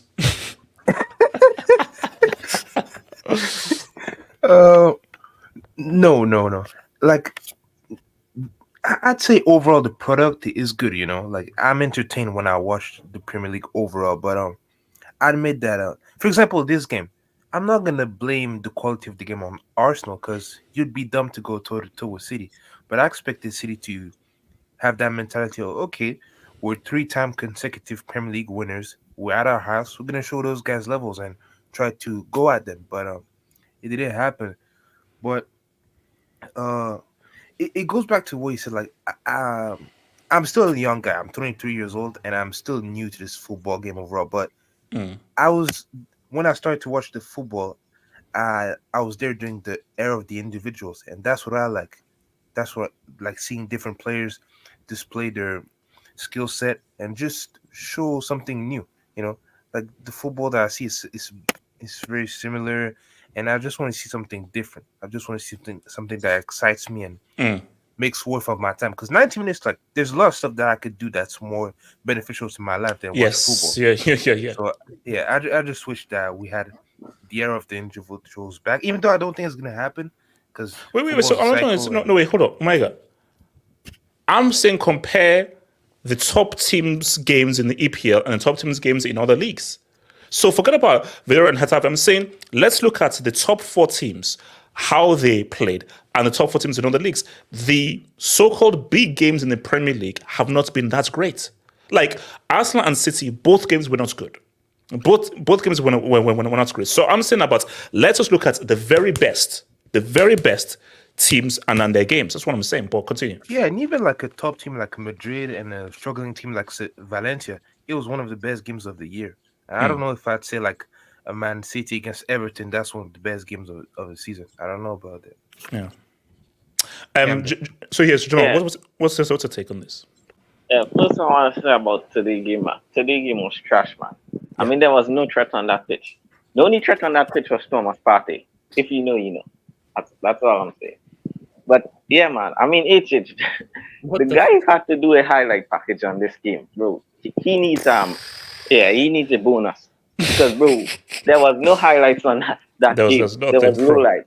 So, bro, if you can get a 15 minutes highlight package on that, bro, yeah. But see, let's discuss this now. Because I was having an argument with someone on Twitter about this, and people kept saying this, oh no, blame Arsenal. I'm like, are you dumb or are you stupid? Nah, Arsenal need to do that. Yeah, they need to do that. Arsenal are trying to win a freaking title. Yep. Why are they? It is down to City to break them down. Now, if City score, okay, change it up. So for Arsenal, no. So the main focus is City. People say, oh, how can we play if they're 10 men behind the ball? Oh, so with all that money you've spent, because Arsenal have 10 men behind the ball, you can't break them down and score. So because Arsenal have 10 men behind the ball, in an hour and a half, you had one shot on target. That doesn't make sense. Yeah, that's true. Because in the Arsenal dressing room, you think Arteta is saying, guys, you need to entertain fans. You need to. No, he's not saying that, bro. He wants to win the Premier League. That's the main objective. As you said, it was City. City's supposed to attack, score the goal, and if you score, Arsenal come out because they don't want to lose. But yeah, man. But on the Premier League thing, I don't know, man. It's tough because just like how you say this game was trash, for me, I think the Liverpool-Manchester City game about 2 weeks ago, I find that was entertaining. That was a quality. A lot of people say that was a good game. But yeah, it was. And the Arsenal-Tottenham game was quality. But they're far because Manchester United-Liverpool never a great game. Even the one last week. For me, we mashed up that game. That game wasn't quality. The Arsenal-Tottenham game, that always bounced. I'll give that. The North London Derby, that's always a good game. But other than the North London Derby and Liverpool City, I don't think the Premier League big games play. They're not good. Oh, Spurs Chelsea. Are we counting Chelsea as a big team?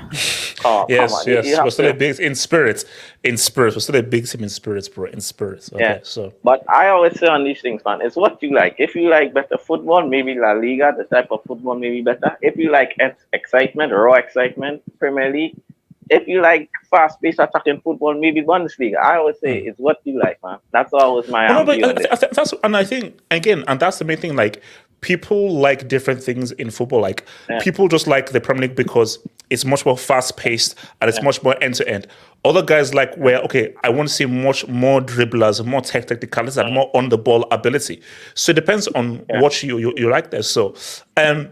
So, wait, one last thing I'll say on this is guys, you cannot fight. The Premier League will always be the most popular league. Just like how Barcelona and Real Madrid are the 2 biggest clubs in the world. It's a fact. You can't, unless La Liga do something wild and crazy, like big package league, the Premier League will always be the most popular.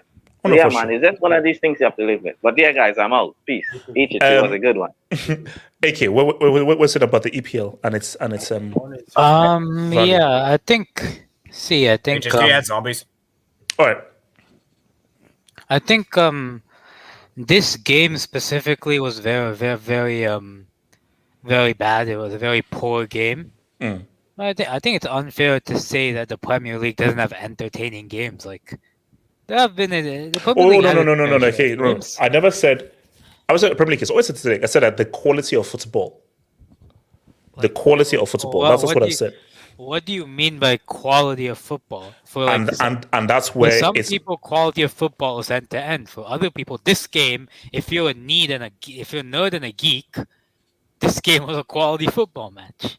honestly. See, but that's why it comes down to subjectivity. Because for me, quality of football is where there's use of technical skill, and each player shows good control, good dribbling ability, good decision making, good football IQ, and you can see the technical quality of the players. For me, a great example was like the last season, the Bayern Barca game at the Allianz. I thought that was a great game. From a football quality point of view, that Barca Bayern game, Allianz UCL group game that's a good example of a good game. But again, AK, you're right. For some of the guys, you're like, now it's not exciting because I want more end to end and more back and forth. So, but my thing though is that I feel though that because there is this war between EPL and La Liga. So EPL fans are like, oh my gosh, La Liga, you're not that good because you have all the money, we're the biggest club in the world and everything. And La Liga are like, yo man, EPL, you're very arrogant in how you say you're the best in the world when we beat your ass when it comes to European competition and we feel our football is better. So there's that back and forth, and this game just sort of spawned that. But continue. Here's the thing, like, I agree with you. I don't think the EPL is a very high quality league at the moment. Like, just look at Manchester United, bro. Look how bad they are. They're currently 6th place. We're talking about Manchester United in a UCL race right now. The shit. The fact that we're saying Aston Villa, who at the moment I'm not as impressed with as I was like the early part of the season, they're still in the UCL race. You know, I think people love to keep shifting the meaning of what quality is. So in 2018-19 and 2017-18, when Liverpool and City were just running away with the league title and no one else could touch them, people were saying that time the Premier League was the best in the world because the two best teams in the world were in the Premier League. But then in 2016, Leicester won the league because no team, was very good. The Premier League fans said they were the best league in the world then because they were competitive. My thing is, like, I don't like to compare leagues. I've never compared leagues. I think each league is different. It's stupid. But it's just the Premier League fans who keep shifting the definition as to what a high quality league is. Have a set definition, and if that definition is, and base your opinion on that definition. I feel now it may have shifted, but I feel there has been a level of consistency, which I disagree. But their consistency is the most popular league, so therefore it's the best. Most people watch it, therefore it's the best. End of this discussion. But I think that there's an absurdity of saying that the league is the best because it's the most popular, because it's like best needs to be qualified by a parameter. If your parameter is popularity, okay, good, you've got it. But you can't just say the best. No, by what parameter? So a league can have top quality players and top quality football, but doesn't have the marketing, the branding, or the advertising or the promotion that the EPL has. Yeah, I agree. I think so. Are we saying now that cricket is the second most popular sport in the world? Yes. So is it the second best sport in the world? Yeah. So cricket is the second best sport in the world because it's the second most popular. Yeah. So you see how stupid that, and because again, it's like it's a stupid way. Again, if you say the Premier League is the best because it's the most popular, then why have some of the best players of all time not been in the EPL? Or if they've been in the EPL, they've left before they've reached their peak. Exactly. So you see how it doesn't make sense? It's not. Popularity is never a great. It is a metric to describe and compare, but for me, it's not a great metric because you're just following with the crowd. And sometimes what the crowd thinks is not always correct. So I think for me, it's not like I don't like to compare different leagues. But this season, I don't think the Premier League is of high quality because, bro, look at the teams below the likes of Man United, Man City, Liverpool, and Arsenal. None of them are great. Like, let's be real. None of them are great teams. From teams 4 to 20, I'd stack up the La Liga teams right now against the Premier League teams. I think they're just as good, if not better. So I'm not going to say it's a high quality league this season. Maybe before it could have been a high quality league, but not now. Yeah, because you look at Villa, Spurs, United, West Ham, Newcastle, Brighton, Wolves, and Hammersmith FC. Like, there's some quality in there, but I'm like, it's tricky. Hokage, what's your number the EPL? I don't know. Let's see. There's some exciting games once in a while, but typically over the last 4 years, maybe. Yeah, I'd say since the start of City's dominance. Mallorca in a cup final, by the way. Mallorca in a cup final. Look, just saying. Are they serious? Yeah. But yeah, over the last 4 or 5 years, some of the only really crazy games was it United Arsenal in the spring of last year where it was 3-2. That was a crazy game. There's some crazy games once in a while, but you could find way more crazy games in the Bundesliga and Serie A because those leagues are much more attacking these days. In terms of sauce, I think the Premier League probably ranks third or fourth in terms of teams and players that have sauce on their teams. I think the only players with real quality like that in the Premier League are Eberiche Eze, Olise, Saka when he's on form and actually deciding to take guys on. Bernardo Silva sometimes. Silva when he's in the mood and just making people look like fools. But that's 4 or 5, 6 players. There's much more. There's many more players in the Bundesliga and La Liga and even Serie A. Maybe I don't watch too much Serie A, but maybe even Serie A too.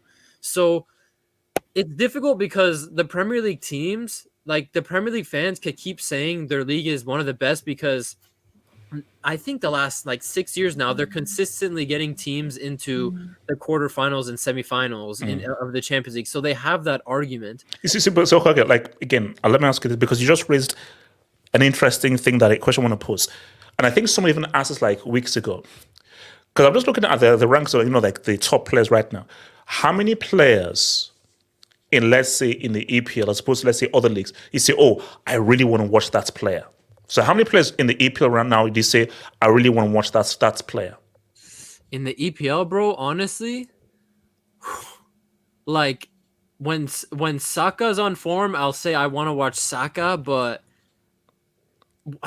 when KDB's on form, I love his passing, but dude, honestly, not that much because to be honest, if Eze and Olise were on bigger teams, I'd want to tune in, but I'm sorry, I'm not tuning into Crystal Palace. I'm sorry, I'm not. So, bro, not many.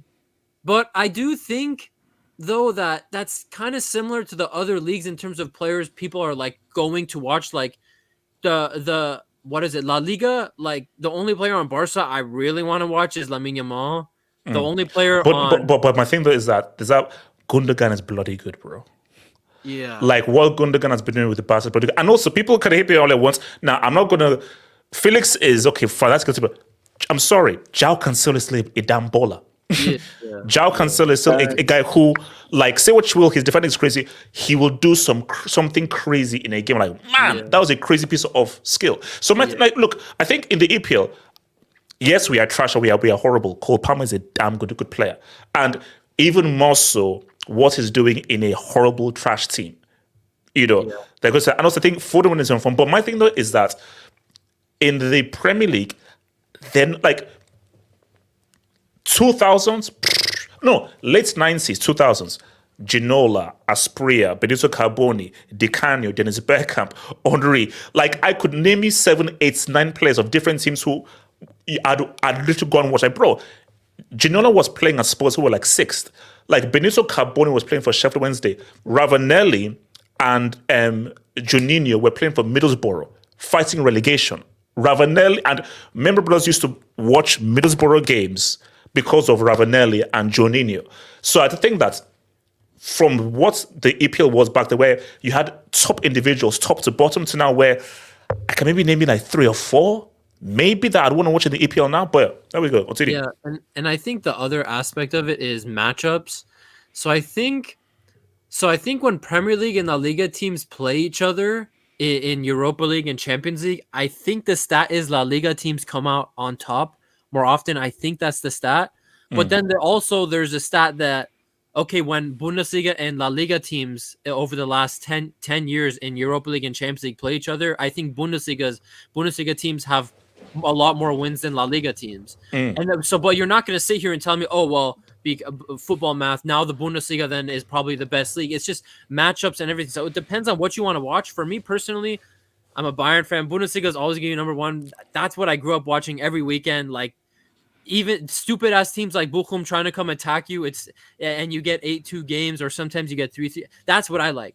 The Premier League, I think City and Arsenal is a difficult one to like maybe base the whole entire league off of, because I do think these teams are evenly matched, and Arteta and Pep know how to They know each other, yeah. So it's tough it's easy to sit here after an Arsenal City game and say, oh, the Premier League is garbage. But also just earlier this season, the Premier League doesn't have Tesh and all that, but I mean, City had a 4-4 game with Chelsea, a 3-3 game with Tottenham. No, but I think the issue though is that, which is true, and I think like context is very key, where the stage of the season, how much is at stake, and the importance of what could be a very pivotal game. So the main thing is we are here to get a result. But my thing though is that is all true, but okay, it's second against third. Yeah. It's second against third, and is literally one of the worst games of the season. That's what's crazy. So so it's interesting because every league is gonna have their style. Everyone's gonna have their own opinions. I think, the Premier League still gives it, like, sure, the Tesh is down, but I think overall, like we've talked about on this channel the last couple of years, technique is kind of down overall in football. Like HH, when you're just the names you're like saying in the Premier League and the thousand, think of all the superstars Chelsea had, all the superstars United had, Liverpool back then, Gerrard. But then this is what I said in the previous stream. Something crazy is happening. So if you look at the 25 to 30 players now, I can't name many ballers, but look at the guys 21 and under. So Julian Wirtz, Musiala, Lamine Yamal, Javi Simons, Pedri, Jude Bellingham. Some of the best ballers, quality players, are all 21 and under. So I think that's the new crop, and those guys I named are probably the best footballers on their team. And then I want to know, like, if I don't know if any, like, why is that because in this last generation of players that are 25, 30, I think we've already talked about like the three failures. Neymar, Pogba, and Hazard should all be in their prime right now. But outside of that, what happened with this generation? That, like, why is it that these like guys in this age range just failed? Like for me, I just think it's. I like this one. I like this. This one. Can I explain? Wait, quick. So, but I think it's just a generational thing, and I think that again, it's like you're looking at like a Bernardo Silva. He's good. Look at like a De Bruyne. These guys are good. Rodri, but the level of footballing ability of like a Wirtz, a Musiala, and a Yamal is just on so much of a higher level than the guys who are 25 to 30 now. And just how it just happens in life is it's cyclical now. So my hope is because the fear was, it's going to become systematic and robotic. But if we're saying that these 21 and under guys are probably the best players on their team, and they're allowed to literally be given a free role to really cook and operate, maybe we're actually going to see another renaissance in the next 4 or 5 years. When these 25 to 30 guys now become older, and these 21 and under now start to enter into their peak of like, oh wow. So Yamal is literally this past team is now built around Yamal. Musiala has now reached his peak, and the Bayern team is now built around him. Bellingham is now reaching his peak, and the Madrid team is now built around him. When Javi Simons go back to PSG, that team is now, and Zaire Emery is now built around them. So, because again, what makes, I don't care when anyone says it, and I'm going to say this in absolute, what makes us watch football are the individuals. We respect the teams and the systems. We respect because you need tactics. What makes us fall in love with the sport are the individuals. Most of us support the team because of an individual. So if you don't have those individuals, the sports can't thrive. Like in any sport, if you don't have a superstar, and a superstar who has that ability of technique, your sports can't thrive. You can't. attach yourself to a team. Now, you can if you're like, this is my team and my home, which is cool. But for your enjoyment and for a sport to really thrive and everything, you need a superstar. Yeah. You know? And I think it's kind of tough with also these new gen players also. I do believe, like I strongly believe if the social media age existed in the 90s and thousands, people wouldn't players that we guys look back on now like, oh, these guys were all I think that their reputations will be less. I do think it's harder to become a superstar now also when every minute of every game of every season you have a bad game, you're criticized all the season, all of a sudden you're trash. So I think it's much harder to become look what it took Jude Bellingham. It took him to move to Real Madrid and it took him to score in like the first 16 games in like the first half of the season for Real Madrid to become a superstar. Bro, if you scored in 5 games in a row in the early 2000s, you're on the verge of becoming a superstar at Real Madrid. It took Jude Bellingham to literally take this team on his back as a 20-year-old to get superstar like status. So it's either that or you go to a World Cup like James Rodriguez at a World Cup was bloody fantastic and his star power grew. And he got all this following, but his career didn't pan out. But yeah, so it's interesting. It's interesting. Yeah, I mean, so Corey, what is this this call? Yes, HH.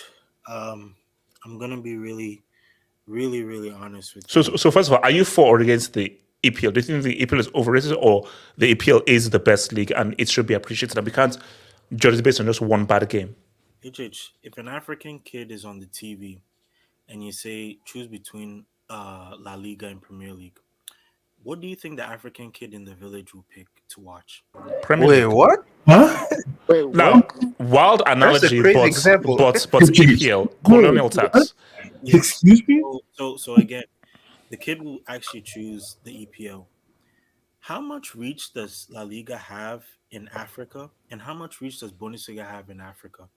I don't think it's as much as Premier League does.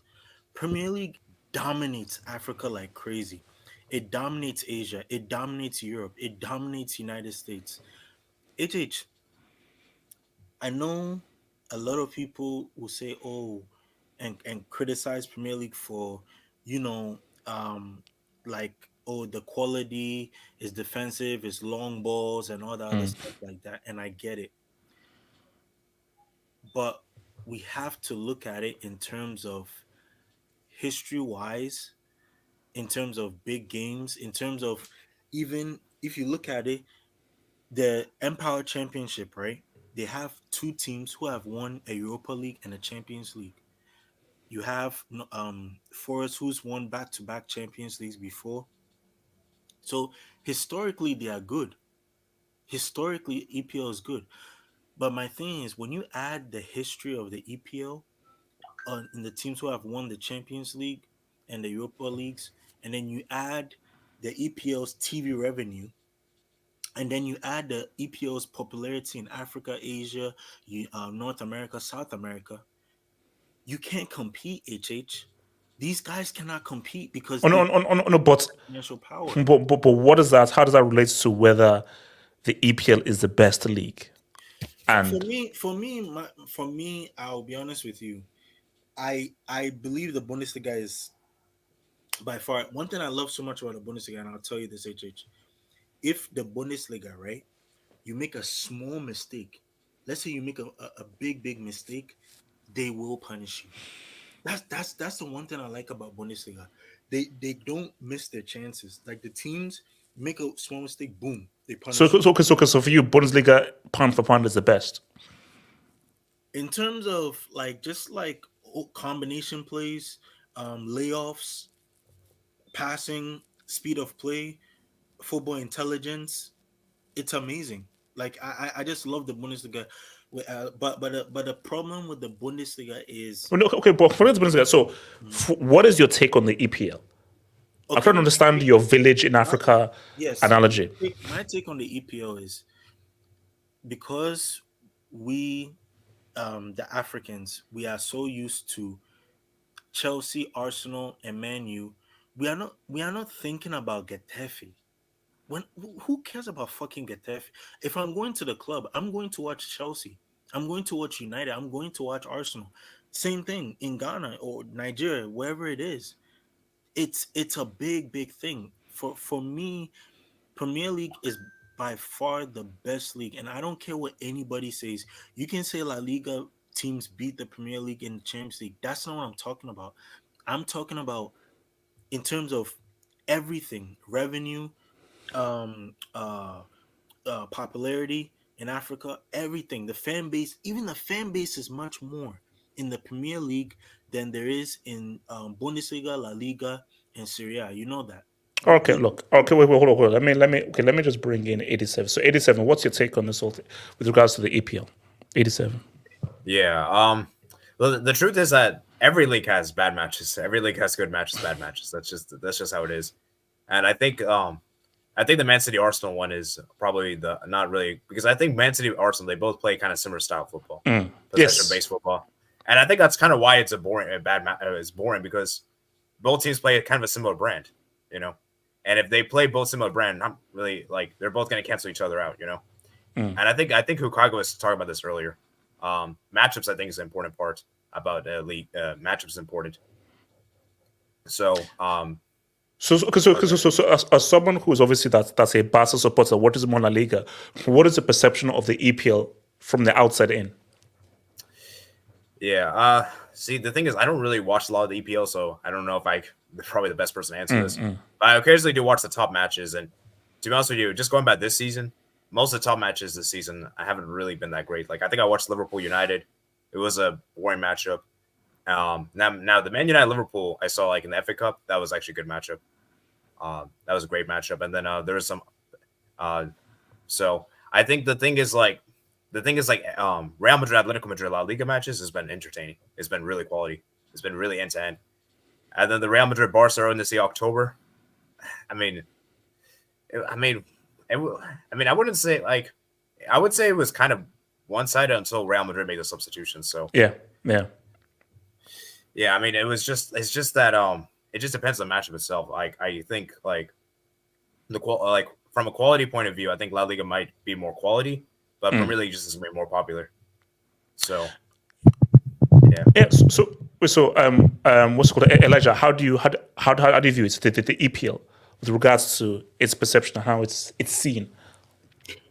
I'll keep it simple. Like the perfect word is called the perfect phrase for this. It's really called to each their own. Everyone has like their own. Elijah, you see, I just wish people had that energy. But you know what? People love to be tribal, and people that say, "Oh no, I'm the best." We're number because let's be real. EPL started this. Terry Flewis. like if you look at let's be real, the people who started this war were Premier League fans. It's your boy Flewers. It's your AFTV guys. Let's be honest. It's your boy Flewers, your boy AFTV, a few other guys. A lot of these fan channels were the ones that were pushing the narrative consistently. Also, Talk Sport. Yes, especially the media as well. I think again, the media. Yeah, the media is the big reason why. We talked about the thing last Monday where. And also, and this is a perception, and also I can talk from experience. I'll give out a back experience from living in England and going to England. Now, not every English person is like this, so I don't want to paint everybody with one brush, and that's unfair. But living in England and not in the countryside, the big cities are different. But if you are in the countryside, in other English people, there is xenophobia. Yes. And I've spoken to foreign people who've just come to England and say, "Oh yeah," like people that they don't really want you. So there is an English mentality, specifically with the media, of foreign or the foreigner, other, and no, we're the best, and so forth. To be fair, there's that in like most European countries. No, AK, 100%. And also, AK, I am glad that I went to school in England rather than operating in Spain, Italy, or Eastern Europe. 100%. Yeah. But the thing though is, there is a level of entitlement and arrogance because we all speak, a lot of us speak English, the power of the British Empire and the power and influence of the royal family. So with all these things of like, how powerful and influential England is in the world, and colonialism, like, no, screw the UCL, screw the Europa League, Supreme League. So for English people, they're like, No, the Premier League is bigger than the UCL because the Premier League is England, English based, and the UCL, that's European stuff. Brexit. Elijah, continue, Elijah. Yeah, so that's what I'm saying. Like, for me, to each their own. Like, I'm not gonna lie, La Liga every game has its entertaining moments and their dull moments. Every league has that. Like, I mean, every league on this planet has that. There's moments where the Bundesliga. There's been games I've watched Bundesliga games that have finished, 6-4, and you're like, what the hell just happened? And like for me, I'm a guy who loves the attacking. I love to see goals. Like, that's me. That's what I want to see. And a lot of times I'll see that in either the Bundesliga or the EPL. If you're a guy who likes, technique, precision, an actual tactical game plan, you get that in La Liga. You will get that in La Liga. And La Liga has some very, very good entertaining games this season. In my opinion, possibly more than the Prem. That's just me. But I see what the conversation is, because especially the fact that it was the best two out of the best three teams in the league, and not providing what people expected. That's why we're having this conversation. Yes, the conversation is because it's two teams, the champions, especially the team that's trying to the record of 4 in a row, not the standard. The club that started the day at the top of the league did not live up to the standard, the attacking standard. That's the thing. The problem is people were bored out of their mind, which is understandable. Like, it happens. I think people's reaction, it's understandable. People say, okay, it don't take one game out of context, but you have to understand that this game was hyped up for months. Like, for a long time, Arsenal City. So this game was hyped up for long. So the fact that it was hyped up for so much. It's not even hype, bro. Anybody who takes 2 hours out of their life to watch a football match expects it to be entertaining. If you watch that because for 2 hours, I think that is. You have to understand people's frustration. It's warranted because of this is the most popular league in the world, the biggest league in the world, and this is the defending champions against the team who came second, and they're currently second and third at this stage of the season. And for them to deliver that, you're like, whoa, what? That was what you delivered when there was so much at stake. So the reaction is understandable. It is highly understandable. But the thing is, the thing is, for me personally, I don't think, like, I understand like the frustration and level and everything, but like, let's be honest, I don't think that should be what is the overall image of the league. It shouldn't be the overall image, because there's other games during this match week that for sure were more entertaining than this one, for sure. For me. Okay, sorry, continue. No, because I'm saying that because that is actually perfect. You shouldn't blame that to the league, for sure. You shouldn't have to blame the league for that. It's more like, me personally, this game alone, I blame two people. Actually, I blame one person. I blame Pep Guardiola for this. Yeah. Yes. But I blame also Mikel Arteta, because he came from the coaching tree of Pep. You can't blame Arteta. Arteta's not to blame. Hold on. Why I'm saying that is because, let's be honest, what Arteta does technically comes from Pep. So they basically just negated each other. That was the biggest issue for me, because if you watch City v Chelsea, those are two different styles of play. Obviously, they say style makes fights. Two different styles of play. You can get a completely different style of a game. The Arsenal City game, it's two teams playing in a way the same style, and they basically canceled each other out. That's just my point of view, if that makes sense. You see, what I was going to say is that, like, for me, I said again, probably some of the most entertaining I've seen in a league was Premier League late 90s, early 2000s, because there were so many individuals top to bottom. The best I've seen of quality in a league that I've ever watched was the Serie of the 90s. For me, I still don't believe that I've ever seen quality in terms of like how good the strikers were, how good the defenders were, how good the midfielders were. Because I believe that some of the best strikers I've ever seen was in that Serie in the 90s.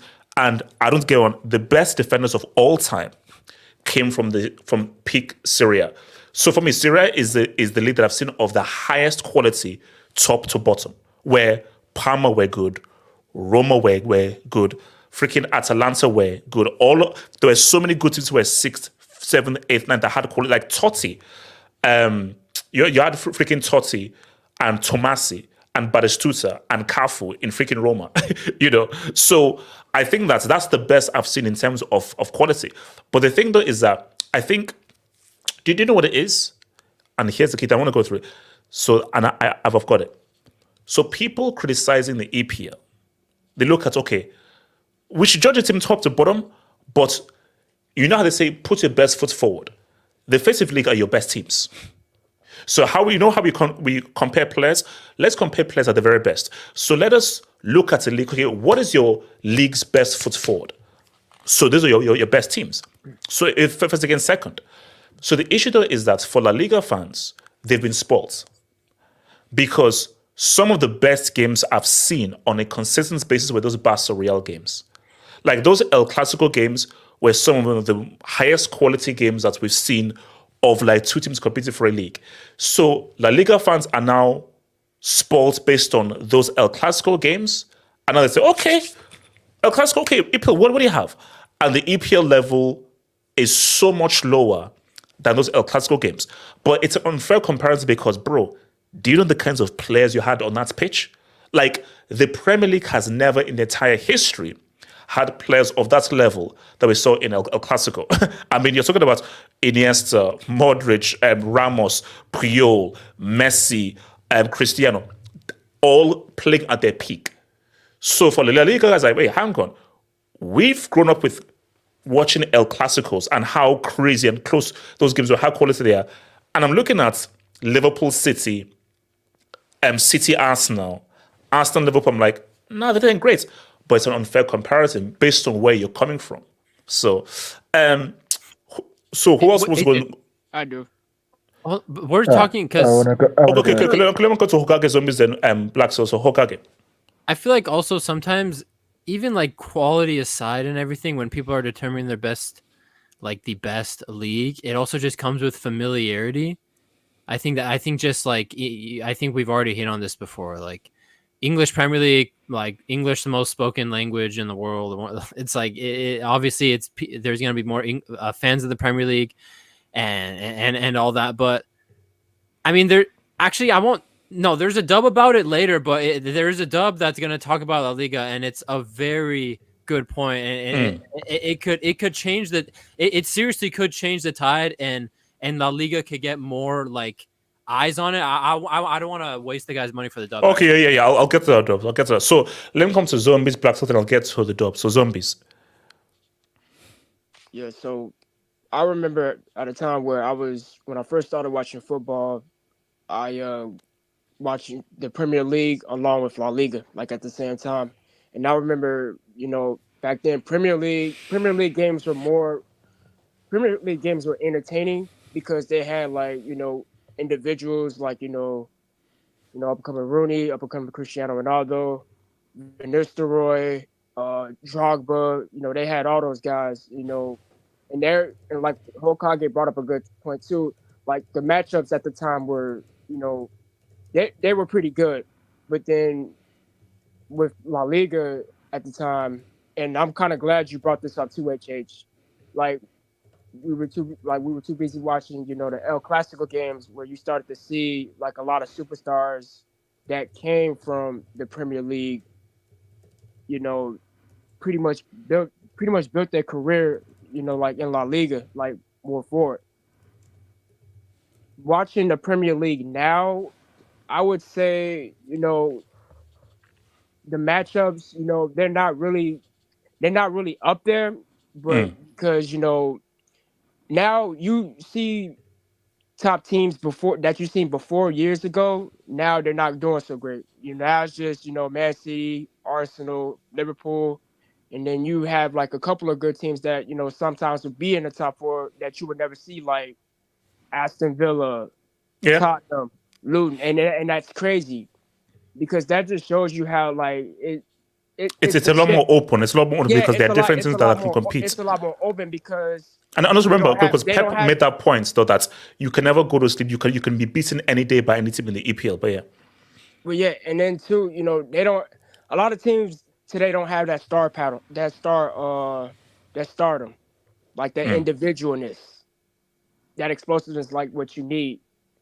Because a lot of the times, you would see a lot of stars, in La Liga. Because even though, like as a Barca fan, I like to watch, the more top tier Premier League games like the Arsenal, Liverpool, just to see that match. Because as with today, I expected a thriller out of that Arsenal Man City game, but one man fucked that up, and that was Pep alone. I'm not gonna blame Arteta because he tried his best. Technically he tried his best, but at the end of the day, you let the game slip away to where you could have been at first place. Like Elijah said it best: smash and grab and just go, like just survive. But my thing of it is now, when I look at the Premier League now, it's because here's the thing: Klopp is leaving next year. So now all you got is Pep and Arteta. What is that going to tell you? That tells you that the Premier League is just going to be Pep's bitching ground. That's just what's going to be. Because think about it. Klopp is leaving. Imagine Arteta's leaving. Premier League is really going to be boring. And now what other league you're going to watch? You're either going to watch La Liga or Bundesliga. Because so sense if Pep leaves, viewership is going to decrease in the EPL?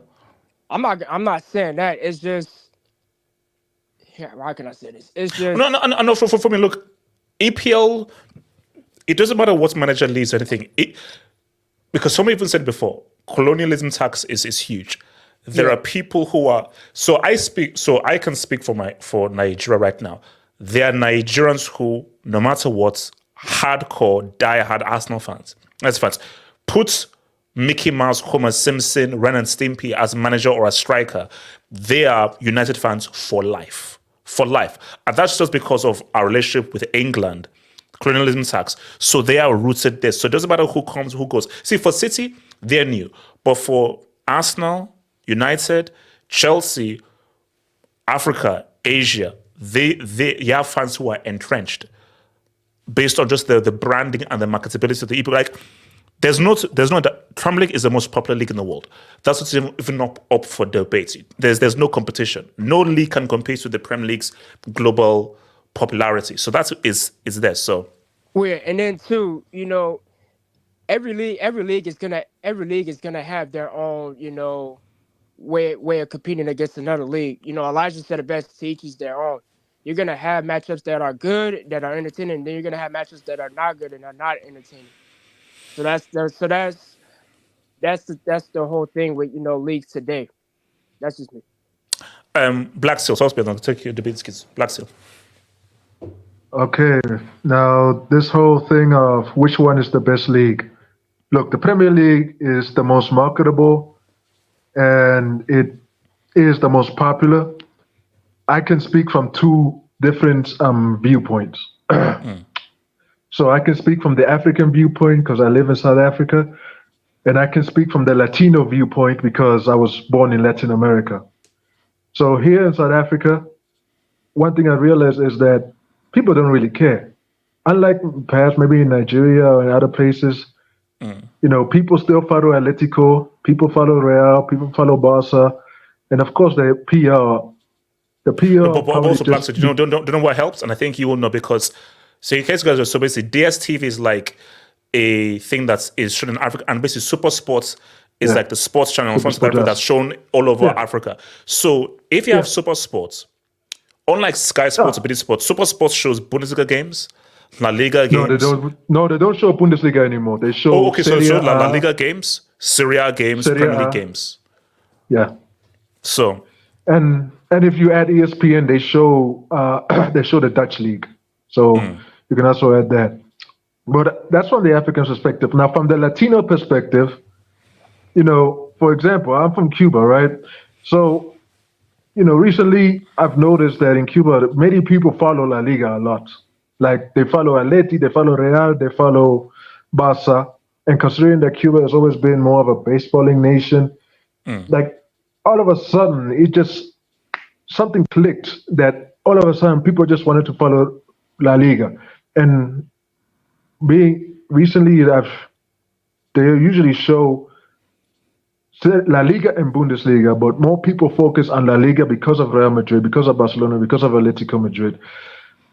The difference now, in terms of the competition, the difference I think is that there are more big teams in the Premier League that can compete. But I always thought that in the 2000s, when Cristiano was there, when Henry was there, it was more competitive because,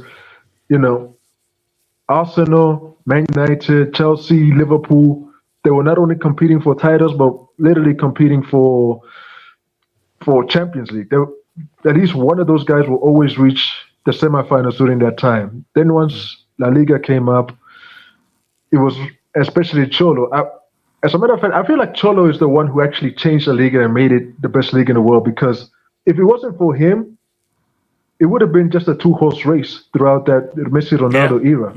Yeah. So when Cholo came in, beat Real Madrid in their own stadium in Copa del Rey and won La Liga, I feel like that was when La Liga officially overtook the Premier League during that time and became the best league in the world. That's why I feel like if Cholo leaves, what will happen to Atletico Madrid and subsequently what happens to La Liga? Because he was the one who made La Liga competitive, because Valencia have fallen off. If Valencia comes back to what they used to be, and now we have 4 teams in La Liga competing for the title, my God almighty, that's going to be crazy. Because that's what they desperately need. But look, if you want to, the fact of the matter is La Liga and the Premier League are the 2 biggest leagues in the world, simply because Spanish and English are the 2 most spoken languages in the world. That will always remain the same. Those 2 leagues will always be the top at the top of the top, and most people would rather watch one or the other over the Bundesliga, over Serie A, etc., etc. Yes. Finish your point. But I think at the end of the day, it depends on 1, where you live, and 2, what's your preference? Because it depends on what you like. Because again, like a point I was going to make is that, and this is just my points, just for myself objectively, I think the best league is a league that attracts the best players. So for me, the Serie A was the best league in the world because the best players went to the Serie A. So if you wanted to prove that you were the very best, you had to go to the Serie A. And the Serie A had the best players in the world. So my thing is, whatever league houses the best players in the world, or the best players who seek to go to that league, is the best league. So, but again, that's just from my viewpoint. But if you use that point, then Premier League fans will say the best players play in our league. And then we now have come to an argument because exactly. Because again, I would argue that Jude Bellingham is one of the best in the world right now. I'd argue that Yamal is one of the best in the world right now. I'd argue Griezmann. But then people say no, Saka is world class. They'll say Odegaard is world class. They'll say all these guys are world class. So then we'll just go down the whole. But but then too, because those are the type of fans that only just watch the Premier League. It could be one of those. Yeah. But again, see. But my thing though is I see this argument is stupid because as Blackstone and I think Elijah just said, it's what your preference is. What I don't like is say, oh, the Premier League is the best league in the world. No, that's a stupid statement to make. Say that I like the Premier League because X, Y, and Z. You got to say, oh, the Premier League is the best league in the world because it's the most popular. Like no, like branding, like. Someone who supports Manchester United, there is a bigger reason they support United that goes beyond, it's the Premier League. That's colonialism. All those guys that follow the Premier League and everything, that has nothing to do with what the Premier League has done. That's to do with our ties with England and with anything English. So we will obviously try to gravitate towards anything that England does based on colonialism. And bro, do you know how influential the British Empire is? So the guys who, they don't really support a player, they just support a team because of that team is linked in with something English, and that's not linked into the British Empire and the British Empire's influence. That has nothing to do with the Premier League. So rather than the Premier League, it is the British Empire tax. But yeah, Black Seal. There's also, let's say, at the end of the day, likewise, I prefer La Liga. I've always have. I guess it's mainly because of Spanish colonial tax. I guess from my view or from my perspective, personally, this season I felt like La Liga has had more entertaining games, like Athletic Bilbao, Celta Vigo, Girona, Atleti, Girona, Barca. Like they've always. I feel like this season, particularly, Spain traditionally always does well in Europe because you got Sevilla. I mean, Sevilla can easily be relegation threatened and then go on to win Europa League, and you're like, how the hell does that happen? The same with Madrid. Madrid can be fourth or fifth, go on to beat the living hell out of everybody in the Champions League, and you're like, what in the hell is going on? But at the end of the day, it's either colonial tax or your preference. My preference has always been La Liga. That's just my preference at the end of the day. But like Elijah said, to each their own. Okay, so let me hit this debate, man. Shout out to let me put in this back there. So shout out to your boy, Joshua. Thank you for the dog, man. HH, you rate Podolski, and what does he rank on the? Oh, do you rate Podolski? No, not really. Eye test. He feels the eye test. He gets maybe a 58%. For Germany as well. Yeah. The guy was money for Germany. No. He was amazing at shooting. His shooting accuracy was amazing. As a footballer, no. Basically, he was a specialist, which is that give him a clear sight and goal, and that guy's shot power and accuracy was insane. But as an overall footballer, wasn't that great. English Talents FC. Ironically, both teams played the Spanish way. Hashtag Brits. Oh wow. Okay, thank you for that.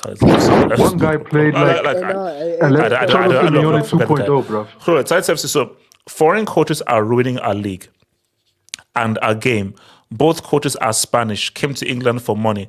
Look at Eddie Howe giving us 4-3 classics. Hashtag Britannia. Oh, look, this guy's a quality troll, man. He's a quality troll. I don't have a name. EPL Villa Liga is about to change. Oh, Netflix is creating La Liga series similar to Formula One, Drive to Survive, F1 Reach. Oh, so Netflix are going to show La Liga games? No, they're going to do a documentary. They're going to do like a documentary. They're going to do a documentary. And that's you, bro. There's that F1 series, millions. I'm telling you that I'm not even over exaggerating. Millions of new fans for F1 to that doc. And the thing is, bro, why else do you think WWE is moving solely to Netflix? Yeah, WWE wants to go. Yeah, that's going to be huge. That's going to be huge. So, dude, that's what this is the dub I was referring to, bro. This could finally, because the thing is I could talk about with the U.S. perspective, bro. Most of the Real Madrid, Barcelona, Atleti fans here, they're not the white kids. They're not they're the Latino population. Yeah, of course. Yes. It's very hard to find a Real Madrid, Barcelona fan that's a white kid here. To be honest, it's all Premier League fans. The American guys, it's all Premier League fans. So. I want to see how that documentary does here, because there's a ton of new F1 fans in the United States from just that documentary alone. Yeah. That's why I hope that they realize how much history La Liga has, dating back from the 1900s to the Di Stefanos and all the big stars that have played in La Liga. Because let's be honest here, most stars in the history of football have either played in La Liga or Serie A. So to make quickly, so shout out to Mr. Hussein, says 3 different UCL minutes from the Premier League in 5 years. La Liga. No, but again, so that's true, yeah. But sorry, hold on. Okay, before you go, so my thing here is, and we've done this before. I think some people made the points here. If you want an objective answer, I said the best answer is okay, fine. When we compete against each other, who comes out on top? So I'm saying here, whether we have to have a large sample size. Whether it's I like 10, I like a decade, or you want to do 5 years. So in the last 5 years, UCL, Europa League, Conference League, who has come out on top in terms of winning it? La Liga, EPL, or thingy? Because we all know that from 2010 to 2020, La Liga dominated completely. UCL and because remember this was before conference, so Europa League and UCL, La Liga dominated for those 10 years. So now, from 2020 to now, who has been the most dominant now? I mean, That's been England. so UCL. So obviously, since you obviously won the UCL last season, Europa League was who? Who won Europa League? Sevilla. Sevilla. Of course. Wait. Who won the Conference League? West Ham. West Ham. West So, Ham. and then so the year previous that was Real Madrid. Yeah. Yeah. And who won the Europa League? Was that Frankfurt? Eintracht. Frankfurt. And then was it? And the Conference League was Roma. Roma. Oh no. Yeah. Yes, it was Roma. Yeah. And then now let's go to 2021. 21. Hey, Chelsea. Who won the Europa League in 2021? Villarreal. Villarreal. Yeah. And then there was obviously no conferences. So 2020, that was who? Bayern. Bayern and Sevilla. Sevilla. Bayern Sevilla. Those pricks. Also, So it's Also, like let's- so my thing, and that is the best yardstick of like, let's look at all. So when we now compete against each other based on our levels, so UCL, Europa League, and we're all in it. Bundesliga, French League, German League, whatever league, who comes out on top? And as we've seen right now, from these tiers, and also I don't want to hear about who makes the final. No, who wins? Which league wins the UCL, the UEFA Cup Europa League, and now the Conference League? So let's see, because I like 5-year increments. So let's now let's wait until 2025, 5 years, boom. And in my view, because guys, what are we here for? It's about sports. But then people say, no, but if this is a sport we're talking about, sport is about competition, and this is about X's and O's, not preference or my thing. No, who wins, who loses? Yes or no? This is binary. I won. You lost, I won. So, Also, HH. Wait, hold on. Also, AK then Black Seal. Wait, AK then Black Seal. AK. Can I go at the Black Circle? Okay, Yeah. I understand the Yeah, point. as- EPL they have 3 UCL winners the last 5 years. Okay, fine. I get that. Okay, the last 5 years, the Prem has been the best league in the world. Okay, let's keep it like that. Before that, then, La Liga was winning UCLs time after time after time from 2010. First of all, that point, there's a Sevilla fan in my university, and there's a Villarreal fan in my university. So I'm not gonna stand for that. But yeah, in the last couple of years, from 2010 to 2018, La Liga was the best league in the world because its teams were winning UCL finals. But then you'll have Prem fans come out and say, "Oh, it wasn't the best because it was a 2-horse race."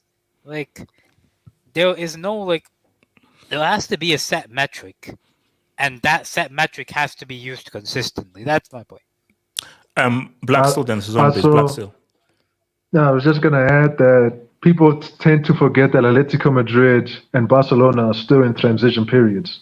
What in the hell do you think will happen when those transition periods are over, considering that Atletico Madrid just beat Inter, one of the best teams in Europe, and let's just hope and pray that Barca get to the semifinals. We might have 3 Spanish teams in the semifinals for the first time since when?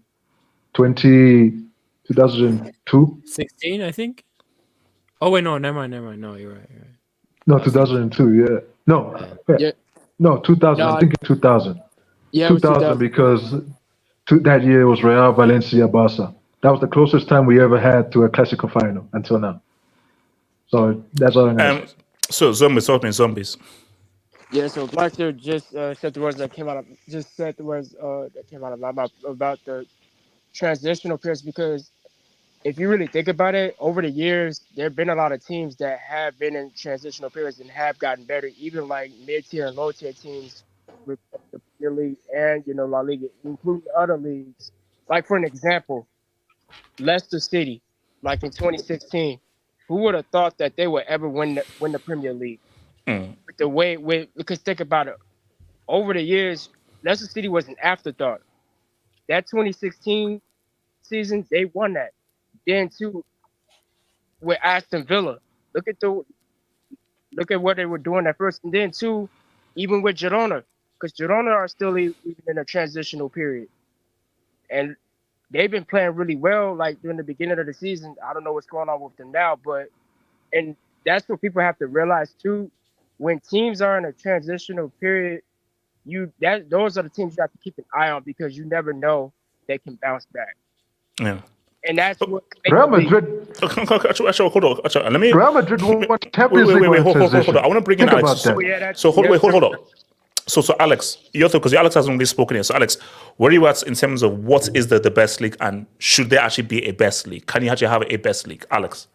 I feel like it's just up for preference on who views which kind of league. But with who's like the best league, maybe you could base it off like on like sample sizes, like on like 5 years or how many years in European competitions. And like recently Premier League's been doing well, but mostly La Liga has been dominating. But at the end of the day, my opinion, I think it's just down to preference. I think my favorite league is kind of like the Bundesliga, but because like the end-to-end stuff, and also Premier League similar, both Bundesliga and Premier League really. But like I think again, it's down to preference, in my opinion. Let me quickly hit the debate with everybody here. So shout out to your boy, Talents FC. Delusional. City have a Netflix doc out tomorrow. Okay. So Doesn't anybody fucking care about that? La Liga, the post. Talents FC again.